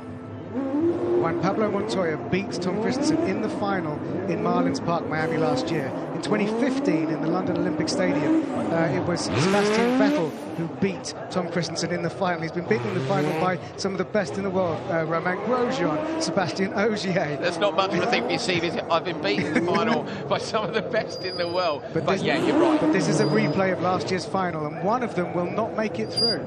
He looked intense to me as well in the interview with Crofty down there. You know, he's serious about this. He really, really wants to win. So we're through to the knockout stages. This is one race each. You're either going through or you're going home. Juan Pablo Montoya, the current Race of Champions champion, is on the inside line. Christensen on the outside. Montoya started from further back behind the line there, but actually lit the car up, got out the line nicely. But Christensen is going to have a big push here. Watching Montoya on the inside, rotates the buggy around for the apex. Oh, a touch on the Tech Pro barriers. How much has he moved it? He could get a warning for that one, Pablo Montoya. From here, it looks like it's about 13 centimetres, which will be a warning, but I'm a long way away. So I'm, you know... Oh, look at that. So close onto the side. We're on a pretty short with Christensen. Yes, we are. Look at the look on Christensen's face. This is the look of concentration. He reaches down with the sequential lever, bangs it down a cog into the left-hander now, and up and over through the chicane. He manages to avoid the plastic this time, and down the other side. Now, they've both been so tidy so far, but it shows how much the pressure is, because they're making little mistakes. They're starting to feel it. They really care. Can Juan Pablo Montoya go through, or is he going to be knocked out? He's the current champion, but he's up against Christensen, who's come so close so many times. It couldn't be closer as they come down to the line. Christensen takes it. The champion has been knocked out. Juan Pablo Montoya is gone from the Race of Champions. The champion of champions has the crown no more, and Christensen has one more chance to take that title he's been trying for so long. And there's a little wry smile on his face. He wants it. Oh, he's got a twinkle in his eye, TK. That is brilliant. So, yeah, so the replay of last year's final has gone the other way, and with a few touches, a little bit ragged. Are we going to see any warnings for either? For me, I mean, if I were to say either of them had gained any time from it, you'd say Juan Pablo Montoya at the bridge, but if we're honest, I think probably a warning apiece there, and we can see nothing on the timing screen. So Montoya is going to go out and look at this. The rotation for Christopherson got the car beautifully balanced and sideways, and that was super close. Yeah, good job. Montoya says good job. Too loose. Mine was too loose. Okay, so I just stayed on it like ever. I was... You obviously a man. Always good to listen to the driver. So Montoya saying mine was really loose. I mean, it will be. You know, it's on. We've had a break, don't forget. We've been off track now for about 40 minutes, and that's meant that things have cooled down a little bit. And if you're interested, by the way, during that 40 minutes where we were off track was a prayer break locally, which is really important for us to respect when we come to a new region like the Middle East. Great to be here, Riyadh, Saudi Arabia. So on to the next one, yes. Oh, mega start on the inside by Coulthard, unless it was a jump start. So David Coulthard versus Ryan Hunter-Reay. Coulthard got it absolutely lit up. So you have to either question whether Ryan Hunter-Reay was asleep there and didn't make the start, or didn't quite have it in gear, or whether DC just judged the lights perfectly, because of course the lights are the same length of time. There's no sort of variation in the lights, so you can guess when the lights are going to go green, and if you back far enough, just launch. Well, that was of course what we saw in the previous run, with them starting slightly behind the line and trying to go for it early and not get the jump start. So 0.3 of a second back for DC. Of course, remember the stagger, and you can listen on board. Listen with the turbo wastegate on here. There you go, you hear it lift off the throttle and the turbo dumps all the extra pressure. I love that noise. You do an impression of it. I'll do it, I'm not going to do it now. I'll put it on social media at some point. It's the old Ford wastegate I did the impression of. This is about who's going to go through from this quarter-final. On the inside, it was Coulthard who got a brilliant start, and he's held it right the way through. So it's kind of two Race of Champions regulars have gone through so far. David Coulthard is through to face Tom Christensen in the first of our semi-finals. So more than half the field this year are rookies. So could this be the year that the regulars, the people that have been doing it, you know, all the time I've been doing it, DC and TK, are they finally going to, is DC going to have another win after his 2014 Barbados victory, or is TK going to get his first? Well, we've got some newbies coming in the second set of quarterfinals, so it could be the regulars against the rookies. Here we go then. Tom Christensen goes through from the first of the quarterfinals. David Coulthard from the second of the quarterfinals. That gives you semi-final A. Tom Christensen versus David Coulthard. Have a look down at the bottom there. Christopherson, Newgarden, Erickson, they're all rookies. Tom all smiles. You saw very much smiles when he was in the car. Christopherson versus Newgarden is next. Both these guys are rookies at the Race of Champions, and this is what we were saying. We've got two regulars gone through in semi-final A. Solberg's been here before, but all three of the others haven't. So if we get a rookie semi-final on the other side, we're going to end up possibly with rookie versus regular in the final. And remember, the final will be a 3-leg affair. So Johan Kristoffersen, the current FIA World Rallycross champion, Porsche Carrera Cup hero as well, 3 times champion in Scandinavia. Joseph Newgarden, the IndyCar champion 2017. So we've got 2 guys here at the very top of their game. It was brilliant to watch Johan Kristoffersen there before they released the cars from the car changing area, because his eyes, he was going through the circuit. It was like watching one of those, a bobsleigh where they visualise the track. Visualising the track, and that's what he was doing. You've got to read his mind. It was written all over his face, and that's the level of focus that the Swede has. That mirrored visor we've seen a lot in Rallycross, shuts it down and puts himself into his own world. He's going to need to bring the focus he bought for that title, and Newgarden likewise for his IndyCar title last year. We've got 2 current champions on the line. Oh, a lot of wheel spin on the outside for Newgarden. Kristoffersen got the better start in the end, although it looked like he had a slightly slower reaction time. So Johan Kristoffersen on the inside. Advantage off the start. Newgarden on the outside. Kristoffersen threads it through the chicane, manages to miss all the plastic, so that's the potential penalty gone. And where's Newgarden's off? Sorry, Newgarden's gone off right in front of the commentary position, and that puts Kristoffersen through. Yeah, that's braking for the left-hander to go under the bridge, which is a very, very hard braking zone. I think the hardest braking zone of the whole circuit. He's just, I guess, if we will see a replay, but that is fully, heavily on the brakes to turn left there. We just looked up to check the Tech Pro barriers on top of the bridge from the commentary position, and as that happened, into the barrier has gone Newgarden. So let's have a look. That's the exit to the quick left, and he's leapt on the brakes, look, and it's just instantly locked up. So 2 passengers on board that one, I'm afraid. Into the wall, here we go, listen. That was so borderline, because you heard it wasn't a full screech, so the constant screech means completely locked, and the juddering screech means on and off locked on the way in. He's feathered the brake as much as he can, desperately trying to get that grip back to the front and turn it in. But Newgarden, I'm afraid, has eliminated himself at the quarter-final stage, and that's going to put Johan Kristoffersen through to the semi-finals. So a lot easier than we thought. All that adrenaline in there, and then it all gets done back out again. So he'll be pleased, but in some ways, it's, you know, it's kind of tough. But you win it the way you win it. Oh yeah, he'll take a win anyway, and that's a shame for Joseph. But that may well be sort of the dropping temperatures, because a hard left, that's like a dog leg left, and the cold tarmac. Remember, of course, it was Joel Erickson as well that locked that same car up yesterday in cold conditions in the evening and went straight on at turn 1. So yeah, dead right. You know, cold temperatures, things are dropping off. Johan's disappearing off to stick his helmet into the rack there, along with his Simpson Hans device. A lot of legendary gear down there. Some of the drivers turning up unbranded. Some of them, of course, are still factory drivers that are in their works race suits. We've got the drift cars down there. Are they about to head out for a run? Or I think are we going to, Joel Erickson, who's coming up next against Petter Solberg, will be watching that and having flashbacks to yesterday. He certainly will. Here it is again. He saw, did you see, released the brake just as he got towards the point of impact. Smoke, smoke, smoke, then suddenly not. And to be fair, yeah, he turned it off here. So again, watch. So literally, the thing is here, you're talking, he stayed on the throttle for like 100th longer than before and went on the brake 200ths later than before, and that's the difference between being on or being off. So the drift cars are down there, but we are lining the NASCARs up for the last of our quarter-finals. And that's don't forget, that's the end of the fastest corner of the entire circuit, where they might be in third gear and then braking for the slowest corner of the entire circuit. Yeah, so it's tricky. Hugely, massively on the anchors. I'm really enjoying this wider Racer Champions track because it's given us the chance to see that extra speed, and with that, you know, remember, these are the world's best drivers. We're seeing the mistakes creep in. That's because the speed is higher and they're having to go full commitment to try and take their place in the final stages of this fantastic competition. Solberg versus Joel Erickson in the last of our quarterfinals. Solberg on the inside with a mega start. We know Solberg likes his car. He's had great results in it so far. A little bit squirrely on the brakes there. He turned the car in, braking at the same time, gets it turning on the inside. Joel Erickson will be happy, of course, because he took a win against his teammate Kristoffersen in the group stage last time he was out. So Erickson, sideways from Erickson in the NASCAR as he exits through the tunnel.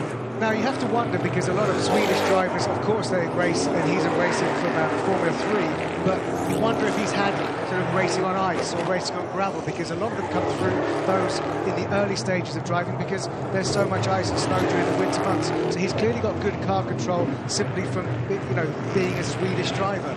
Certainly, they get used to, you know, we know a lot of good rally drivers, a lot of good car control comes out of Scandinavia. Gravel roads a lot of the year round and snow in the winter, but who's going to take this one? It was about half a second in it as they came round at the end of the first lap, but on the inside lane it is Petter Solberg who takes the win, locks the wheels up with some style over, and Solberg goes through to face his teammate from the World Rallycross Championship, Johan Kristoffersson, in semi-final number 2. We've got one rookie left, that's Kristoffersson. Christensen, Coulthard and Solberg are all regulars, and they are through to the semis. Now, there's only ever been 3 World Rallycross champions. It's been Petter Solberg twice, Mattias Ekström, who's a champion of champions, a former Race of Champions winner, and Johan Kristoffersson. So that shows you the level that we're talking about here and what Race of Champions brings. But bringing those two together, that's extraordinary, because we've seen them race each other quite hard all season as teammates and rivals. And of course, your greatest rival in motorsport is always your teammate. So that's going to be a classic semi-final. Juan Pablo Montoya and Tom Christensen went in the first of the quarterfinals. Christensen went through. Coulthard then beat Hunter Ray. That completed semi-final A for us. Kristoffersson beat Newgarden when Newgarden went off. Solberg took it from Erickson. That sets up a brilliant semi-final B with the teammates from the World Rallycross Championship. We've got a couple of races left, and we're going to find out who's in the final for the Race of Champions.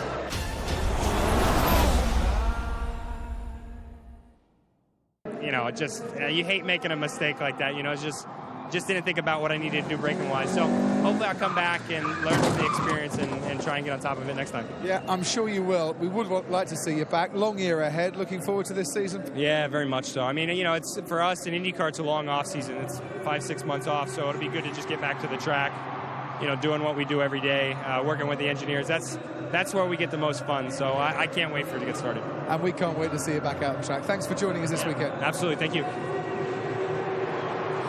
Johan, the crowd going crazy for the drifting, but the pressure at the moment, how are you thinking and how are you feeling, because you're going up against your teammates with your normal day job, Petter Solberg? Yeah, I know exactly what to expect, and I know that I need to be very quick, clean, make a good run to beat him, and that's what I'm aiming for. You know his weaknesses, you know his strengths. Is that going to help you? Yeah, for sure, and I know all his strengths, and those are many, so I just have to make a very clean clean run, no mistakes, and I cannot be too cautious because then he's going to beat me, so I will see. Yeah, we were just talking about which car you're going to go into. We're trying to work out if it's the Vool or not. Is that a good one for you or not? I haven't found anyone which is not good so far, so I should be okay. Got it, Ace. Good luck. Thank you. He's such a diplomat, isn't he? Yeah, but he's also, it's the confidence thing. He's like, doesn't matter which car it's in, it's fine. He just has that, I'm going to go out there, this is what I'm going to do. Plan, execute, done. You know, and that was what they did with his World Rallycross title. Him and his dad were like, we want to win the World Rallycross Championship. Did a few events, did a few more events. Third place runner-up champion. You know, literally, it was make a plan, execute plan. And he did that last year. It's fascinating to me. And we see it in, you know, quite a few forms of motorsport, but it takes this incredible clinical ability to control your emotions and get the job done.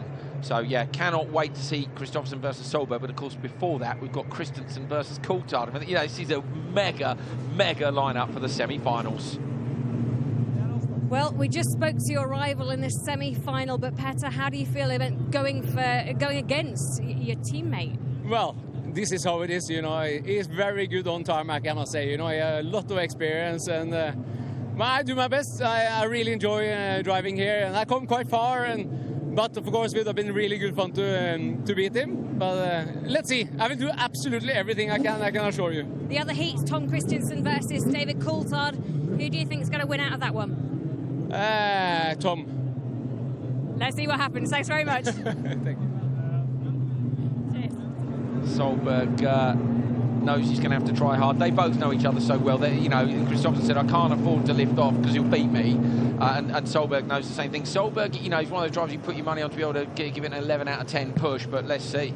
Well, of course, Solberg is best known for all of his years as a rally driver and 2003 World Rally Champion. This was a competition formed 30 years ago for rally drivers, and what's interesting is the last time an actual rally driver won Race of Champions was 2011 in Dusseldorf with Sebastian Ogier, and then before that it was Sebastian Loeb. So it'll be really interesting to see if Petter Solberg can kind of reclaim the competition from the racing world, because ever since Heikki Kovalainen won it, it's not been won by rally drivers very often. We've got 2 racing drivers in there. Could it be a rally cross driver? Yep. We're going to find out very soon. Okay, here we go. Semi-final number 1. Tom Christensen versus David Coulthard. Coulthard has won the overall driver's title. He's been champion at the Race of Champions before. Christensen has not. Christensen's come close so many times. He would love to win this. Christensen on the inside with a bit more tyre smoke than Coulthard. Both of them got a very, very even start there on the way down towards turn 1. The big extreme pickups with the V8 are great for both of them through the first 2 corners, and through the tightening left-hander over the top of the bridge goes Christensen, and Coulthard underneath. Just can't imagine what's going through their mind. You know, they've been doing Race of Champions together for many years. They're very, very good friends. David won it in Barbados in 2014. TK has been regularly beaten in the final. So this is go hard or go home. And Very someone much. will be going home. Very much, yeah. Well, I don't mind who we get through, but, you know, Christensen, you kind of get the feeling he's the one who's going to want it more. But, you know, he's got to overcome Coulthard, who is just a legend at Race of Champions. He just knows how to get the job done. Well, TK just had it up on 2 around wheels. the right hand, and Christensen's run into the barriers as well. So around the outside comes David Coulthard. This one's going to be super close. This is for a place in the final, and it goes to Coulthard. David Coulthard is through to the final of the Race of Champions in Saudi Arabia, and it will not be Christensen's year again, despite trying hard. 2 wheels through the barriers. It was Coulthard who makes it. DC's in then. Amazing. This was the moment through the barriers that was cut, I suppose, would be in the pace notes there. Although you wouldn't cut if there was something that significant in the way. He didn't mind, did he? Really wanted to make it, but he was beaten anyway, and he was given a warning for that too. The timing screen is just showing a warning for track limits, basically, for Tom Christensen. But either way, David Coulthard is the first of our drivers to make it through to the final of the Race of Champions. Climbs out of the tricky extreme pickups. Still snake-hipped and fit, so he can get in and out quite easily. He makes that look very... I found that incredibly hard to get in. That makes me very cross indeed. And this will be nice, because I know that Tom Christensen will be disappointed, but for all the people to go through to the final, it'll be one of his, the Race of Champions veterans. He'll be happy about that. Okay, so Christensen's just saying, basically, I'm pretty sure I got a penalty. Yeah, he did. Yeah. But also that Coulthard had gone through, so Coulthard was in front of him anyway, so... DC got the job done, put himself through into the final. Now this is going to be some race in the Vool 05 ROC edition. 3.2 seconds 0 to 60, 444 brake horsepower per tonne, and that's because it's a 2-litre turbocharged 4-cylinder engine in a car that only weighs 675 kilograms. So I know this is a race that a lot of you at home are going to want to watch, particularly if you're familiar with my voice. My day job, if you like, is commentator for the FA World Rallycross Championship, and these 2 guys, Solberg's been the champion of it twice. Christopherson is the current World Rallycross champion. But most importantly, if you're not familiar with it, they are teammates for VW in the World Rallycross Championship. Sweden versus Norway, and it's a bad start for Christopherson on the inside, and he got that earlier on today. And that, Neil, was enough for it to be game over. He's going to have to go like mad now to try and beat Solberg. Oh, he'll be absolutely gutted that that just happened, because he'll have watched that Norway flag to the side of him just launching off, and he'll have been, oh, that's it. Because he knows now that Petter will not make a mistake. Petter has become tidier and tidier over the last 12 to 18 months as he's tackled more tarmac, and he's just getting better and better. So Johan will really have to drive out of his skin to overhaul his teammate, Solberg almost team in the boss. wall on the inside, Yep. so he is still pushing himself. He hasn't made too much of a mistake. He's kept it tidy over the bridge. Solberg, with his brand new glasses on, is giving him the accuracy he needs to keep it close to the apex, as he'll need that to beat Christopherson, his teammate for the World Rallycross Championship. It's going to be tight, but it looks to be advantage Solberg as they come through the last corner. That start has cost Johan Christopherson big time, and it is Petter Solberg who goes through to the final. Christopherson is out, and the final is Coulthard versus Solberg. All about the start there. I think, you know, you look how close it was at the end. If Kristoffersson hadn't had that little mistake, then I think he'd have made it through. He'd be disappointed, but it is Solberg, the World Rally Champion and the double World Rally Cross Champion, who goes through. He's going to try and win back the honour for the word rally in your discipline. Coulthard, of course, from the background of F1 and a legend at the Race of Champions. Solberg's been here a few times before. He's not picked up the individual big trophy, and he would dearly like to.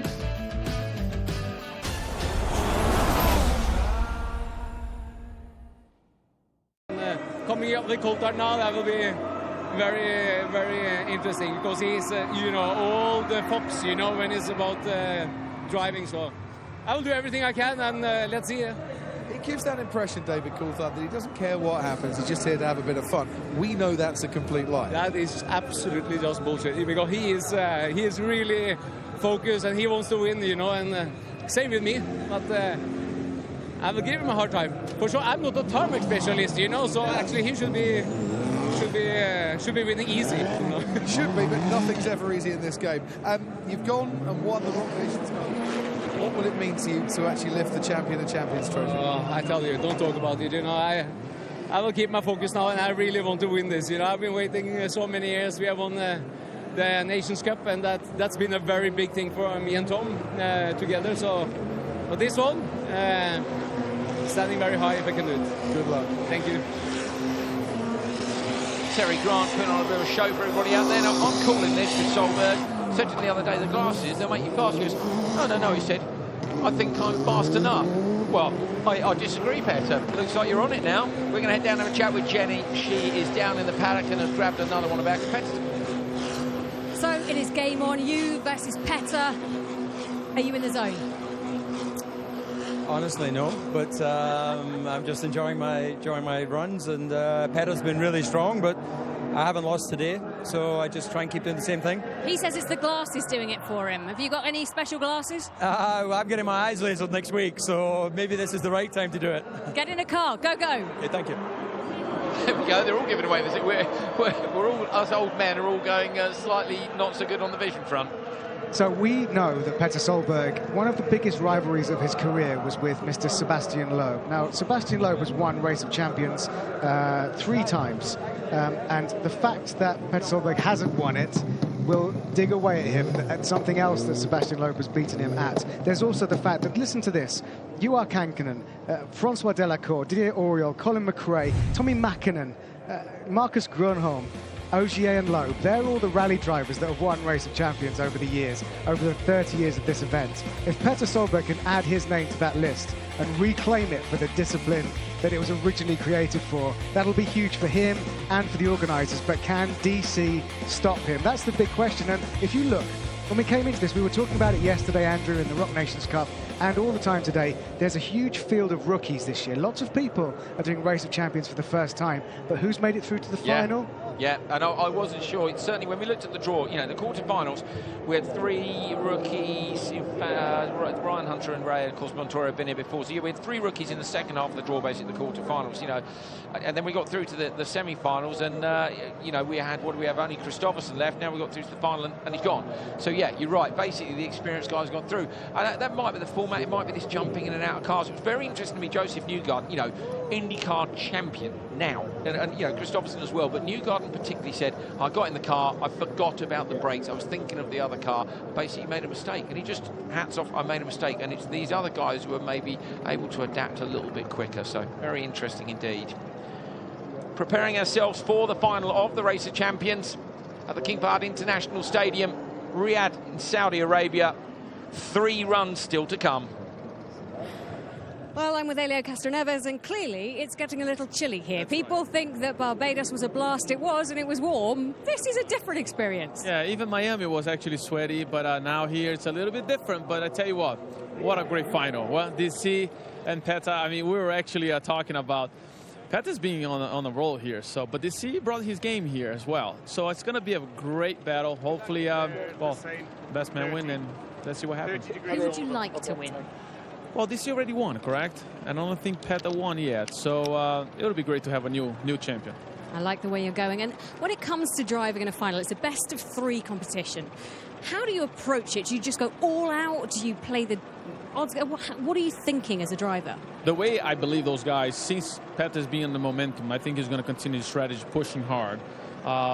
Once you got to make your strategy according to the result of the first one, and I feel that's what's going to happen. I think Peter might going to win the first one. This is going to come blazing hot, and then we're going to have a great race. Tell you what, it's really interesting because you guys are all jokers. It's part of Race of Champions that you come out here, you have a blast, and you get in the cars and have a good fun out there as well. But actually, when it comes to the final, when it comes to 2 Race of Champions stalwarts like Solberg and DC, they're going to go for it, aren't they? Oh, absolutely. Trust me. I'm actually having an interview with you right now because I'm being polite, because I would be so upset. No, just joking. But it's actually, it's the nature, it's the competitive nature of any race car driver. And I believe that right now we're actually cheering for each other. It's a great event because you start making friends with everyone. But in the end of the day, you're the one who's going to be there. But now I'm going to have to wait maybe next year, hopefully. Well, lovely to see you again. Thanks for taking part. Let's see who wins in the grand final. So this is David Coulthard's 11th Race of Champions versus Petter Solberg's 5th. And it was brilliant there, while Jenny was talking to Helio, that DC was getting the tyre temperature told to him by the scrutineer that all the tyres are 30 degrees. Amazing. 13 times the Grand Prix winner, 2 times the Monaco Grand Prix, won the Macau GP early in his career. David Coulthard, a ROC legend. Petter Solberg, double World Rallycross champion, World Rally champion, 1998 Norwegian Rally. So, you know, again, going a long way back. These guys have been competing a very long time, and this will mean a lot to them. Going back even further, of course, Petter Solberg was a disco dance champion in his teenage years. And radio control cars now. Yes. Yeah, he was, yeah, amazing. Very, very long careers for both these guys. But now it comes down to 3 runs. Best of 3. Now they're going to be driving in the NASCARs, then the Vauls, then the Crossbows. So they better know which is the ones that they're strongest in and get an early result. Well, we know that Solberg really likes the NASCAR. So Solberg, I think, is going to go all guns blazing here. Doesn't matter if you go off, remember, well, it does, clearly, but if you go off in the first run, you've still got 2 to go. It's not game over. It's all to play for. Riyadh, Saudi Arabia, first time for the Race of Champions in the Middle East, and the final is underway. David Coulthard versus Petter Solberg. Solberg in the outside lane, both of them with a good start. I think Coulthard edged it on the way down into the first corner. Coulthard safely negotiates to the left, up and over the bridge, doesn't touch the Techro barriers, and meanwhile Solberg is underneath the bridge. You see the Norwegian flinging the car into the right-hander, really early on the gas, desperately trying to chase down that clock. Solberg then around the left, now DC as well, so Solberg's on the inside, wants the stag again to be on the first lap. Oh, every inch of the track on the outside, almost into the wall, and there's only 7/10 in it. It's incredible. Now you've got to see how Petter can take the infield, because he's got to dance around those Tech Pro barriers on the bridge and then take this very tricky section, which must feel so slow.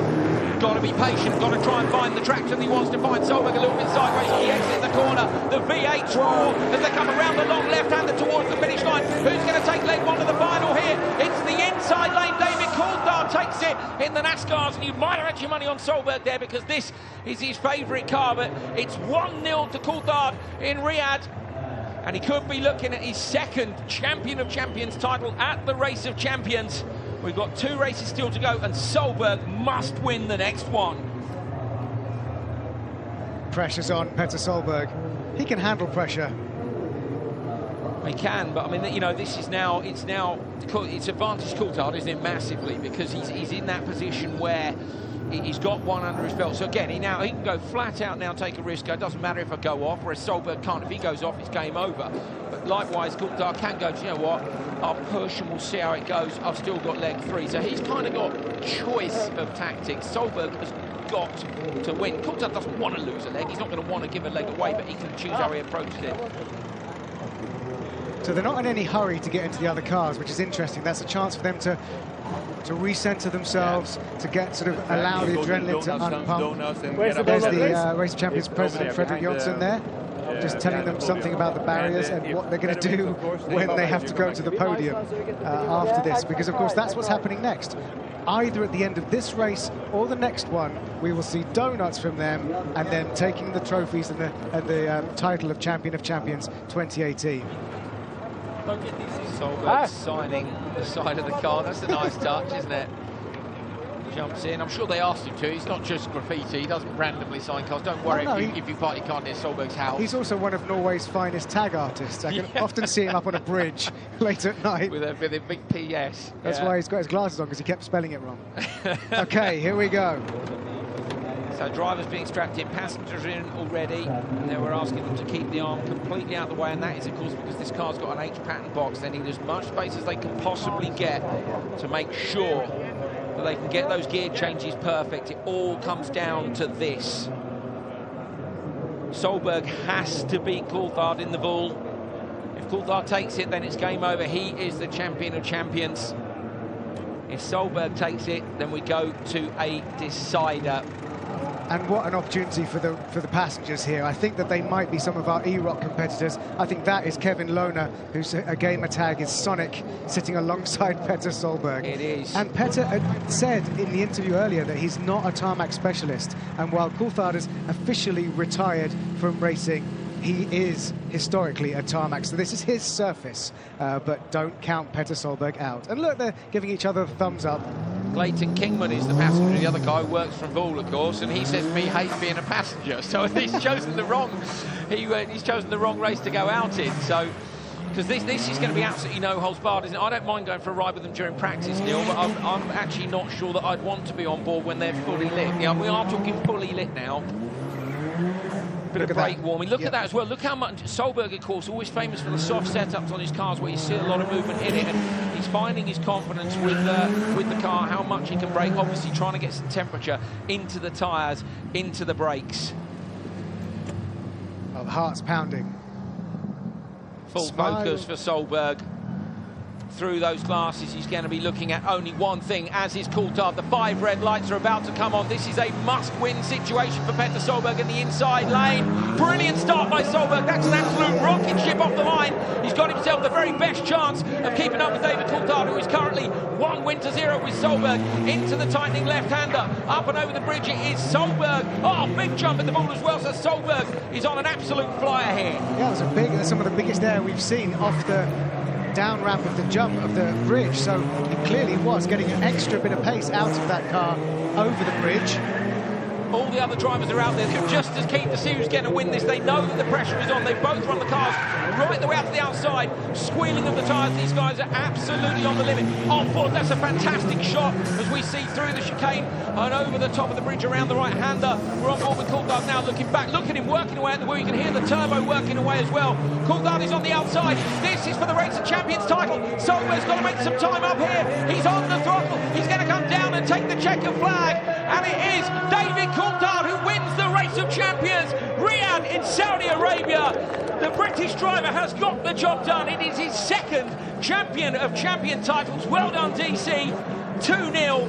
Solberg. He'll be gutted, but DC got the job done. And I think we're going to see the victory donuts now as well. Here we go. Oh, don't crash into each other, lads. My goodness me, that was so close. Solberg got the first donut off. You could tell he was I'm going to win something here. Like, I'm going to get the best donut. But Coulthard's done it, Neil. Coulthard's done it. And David Coulthard on his 11th Race of Champions gets his second Race of Champions overall win and is champion of champions again. How relaxed he is, by the way, donuting his car, waving to the crowd, not even looking at where the steering's facing, perfectly parked next to each other. The crowd have enjoyed that. They're on their feet, they're applauding, and they should be, because this has been a great weekend of action here. First time this fantastic event has come out to the Middle East. We've been welcomed with open arms from the lovely, friendly people of Riyadh. Free tickets for them to come down and see the competition. Coulthard, look, he's out with DC, and he's lost out. He's got second place. And he will be disappointed, but, Solberg loves a good laugh too. He'll enjoy the banter. He's very happy that he's been here. We're going to head down to the holding area now and catch up with our finalists. David Coulthard, can I be the second man, because your runner-up got there first, to say congratulations. You are Race of Champions, champion of champions, for a second time. Well, there's something that you or I never expected to either say or hear, but David, thank you for that. Thank you, Frederick, for another great event. Incredible. And to Petter for being a good sport. Petter, always a pleasure. Always a pleasure. It was really nice to drive with you. I always waited for this moment. Okay, you beated me, and that's maybe not the best, but Yeah, I know that you are very, very good at this, and I'm very proud to drive with beside you. Well, I had to work hard. You feel my heart. My heart is like pumping. Yeah. But I tried hard, you know. I've been in this final now first time, and I really wanted to win. But you drove. I'm sorry. No, but you drove very well, so it's very deserved, you know. But you are a better tarmac driver than me, that's for sure. I like a little bit more sideways. You like it more slippy, don't you? Yeah. You didn't think that this was possible coming here? Seriously? Did you just come for the final? Did you always think, being a previous champion, you had half a chance? No, I'm always surprised when Frederick invites me because I don't race anymore, but I'm delighted to have gone this far. My son yesterday switched off watching when I went out in the Nations Cup because he thought, Daddy's too old. But he would have been watching today, so, you know, it's great to have the old helmet there again and and to have this camaraderie amongst all the drivers and to have this first experience in Saudi. And yeah, the party might be a little bit different than we've had at other events, but we've had a wonderful welcome here. Well, Daddy is definitely not too old. It makes me wonder why you ever bothered retiring in the first place. Well, you didn't have me driving for you. You didn't have to pay the accident damage. No accidents here. Petter, one final word from yourself. Once again, it didn't quite go for you on a personal level. You've won the Nations Cup before. You'll be back again to try and beat this man and the rest, won't you? Well, this racer champion have been for many, many years, and it's been incredible to get all these drivers together. So I think Frederick and the team have done a fantastic job. We always enjoy to do it. So I will be back, you know. I'm still young, you know, when you see what this old man can do, you know. So, yeah, that's true. But I want to actually give you a gift to be a driver with you in the final. My Norwegian gloves, you know. You think you'll bring me some luck? Well, I just I like you a lot. I know that. Gentlemen, congrats. Petter Solberg and David Coulthard fighting out a brilliant final, and DC, the champion of champions.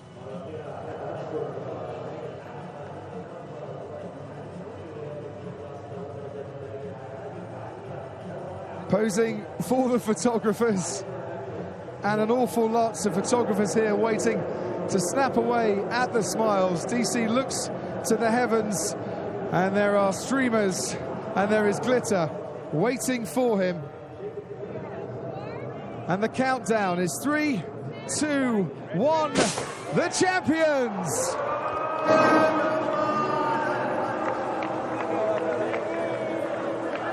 That's a fantastic shot, isn't it, of the podium there, up into the sky, seeing the streamers come down. Beautifully clear skies out here in Riyadh. First time that the Race of Champions has come out to the Middle East. And what an Arabian night we have had. It's been an absolute dream here in Saudi Arabia. Everything has gone extremely smoothly, but the smoothest thing was DC's driving, and it proved that neat and tidy, with pace. And of course, these guys were judging the ROC finalists yesterday, and they were all about car control and precision and pace. Well, we're going to have a look back at the last race of the weekend. In fact, it's going to say the last race of the day. We're going to see the last race of the weekend. So this was Petter Solberg on the inside, David Coulthard on the outside. You can see the score at the bottom of your screen, 1-0, when the Petter Solberg had it all to do in this one. Off the line, it looked like it was going to be very close between them.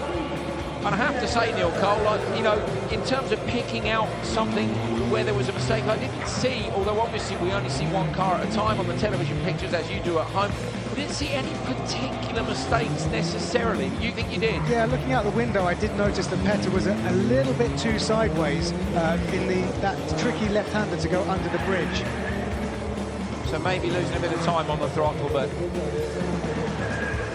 Coulthard came through at the end of the first lap. You can hear the tyres protest. We knew the guys were on the limit. They really were. On board through the right-hander and the left. But as they came around towards the finish, we could see that Coulthard had an advantage at this point. It was going to be very, very hard. It was looking for a mistake, really, from Solberg. And we didn't get one. Sorry, from Coulthard. Yeah, he came around and took it. It was clean. Yeah, he was in front significantly. And you have to say that that car with its low suspension does suit DC much more than it would Petter Solberg. That particular, on this occasion, he should have sealed the deal. Petter should have sealed the deal in the first race in the NASCAR, which suited him better, because he knew he would be on the back. That was where he needed. That was where he needed, wasn't it, to take the advantage? But he wasn't able to take the advantage, and Coulthard didn't make any mistakes. It was 2-0, and it was him who won the Race of Champions.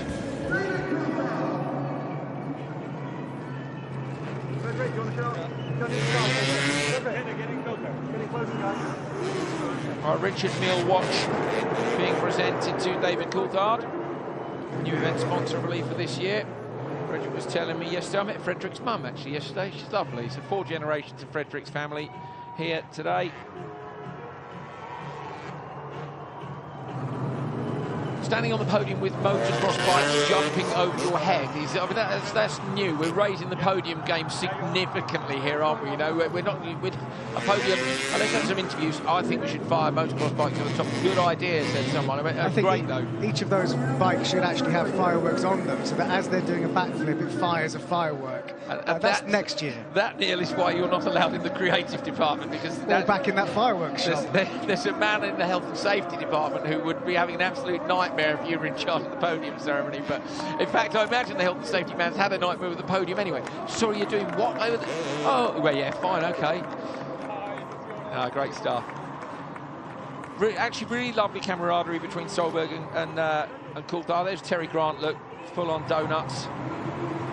But yeah, really nice. It's been that level of friendly, fierce competition all weekend. You can see their gutted when they go out, but you know, a few minutes later, like, do you know what? Mega experience, hung out with a few guys. They all do the same job, but all in such different ways and such different levels. Some of them have finished their careers and are winding down. One of them's won the title. And then you've got guys who are on the way up. You know, they're runners up in F3 and they're becoming test drivers in F1. And it's so fantastic to see. But that's the trademark of Race of Champions, is that it's the camaraderie. They come together and they learn from each other. Thank you, of course, and let's bring welcome with... Well, Frederick Jonsson, the president of Race of Champions, the man that came up with the concept. It's been a fantastic weekend. Are you pleased with what's happened? The 2 oldies coming and surprising us all, with Coulthard being crowned the champion. I would have lost a lot of money today if I would have made a bet. I really didn't expect Petter and David to make it all the way to the final. I mean, fantastic drivers. You know, they haven't lost any of their skill at all. You know, they beat all the young kids today. And you know, they thoroughly deserve to be up here on the podium. And you know, once again, a fantastic event. The atmosphere has been amazing, and look forward to have them back next year. How pleased are you to have brought something like this, a big international show and sports competition, to Saudi Arabia? Women allowed into the stadium for the first time in its history. No, it's a big thing. We've never been in the Middle East before, and for our first event here to be in Riyadh, you know, really, really nice. To be the first big international event where women are allowed in the stadium. You know, we're making history here on many different levels. And I have to ask you, Race of Champions, where next? When next? That's the question everybody wants to know at home. Yeah, so like always, you know, we sit down for a few months, look at what's been positive and how we can grow this further. We want to go back to North America, but we have a lot of different people that have contacted us, and we'll look at all the different proposals and take a decision in the next few months. Frederick, thank you so much. Well done for the Race of Champions this weekend. Thank you so much. Yeah, brilliant event. Brilliant event, you know, fantastic to bring it here. Everyone was like, what's the reception going to be like? It's new. Motorsport is new to these fans, and I'm sure that as the love of the sport grows, you'll see the crowds grow to watch it here as well. They've all stayed tonight for the duration. Last night was a late night event. A lot of the families had kids with them, you know. Great to see everybody stick around tonight. Oh, you see, they really mean it. It's great. They really mean it. They've had a good laugh. From my experience, what happens is not only do they make friendships for life, and they then get sort of meet. So you know, some of these live in Monaco, some of them live in America, but they will actually make appointments to see each other. They'll be guests of each other at different race events they do. But crucially, sometimes little deals are done. That's what I like to see, is that people meet and go, oh, I'd quite like to have you as a teammate in the future. And it's all magic. It's the Arabian Nights magic.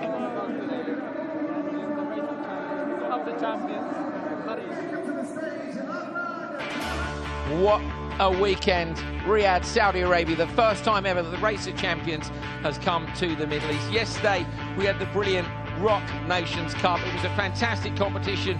We thought Latin America was out, then we found they were back in. They went through. It was a brilliant fight with Germany, who had 2 rookies with them. We weren't sure whether or not they would be able to get the job done, but they did. It was an 8th ROC Nations Cup win for them. My name's Andrew Coley. I've thoroughly enjoyed the commentary. I hope you've enjoyed Neil Cole being alongside me. My thanks to Jenny Gow and David Croft for all their hard work reporting from down in the pits. Today, of course, we moved on to the race of Champions. We're looking forward to see who's going to win the 29th edition in the 30th year, the first time in this region of the world. Would it be one of the many rookies that we had with us, or would it be one of our legends? The question was answered. It was Coulthard for the second time.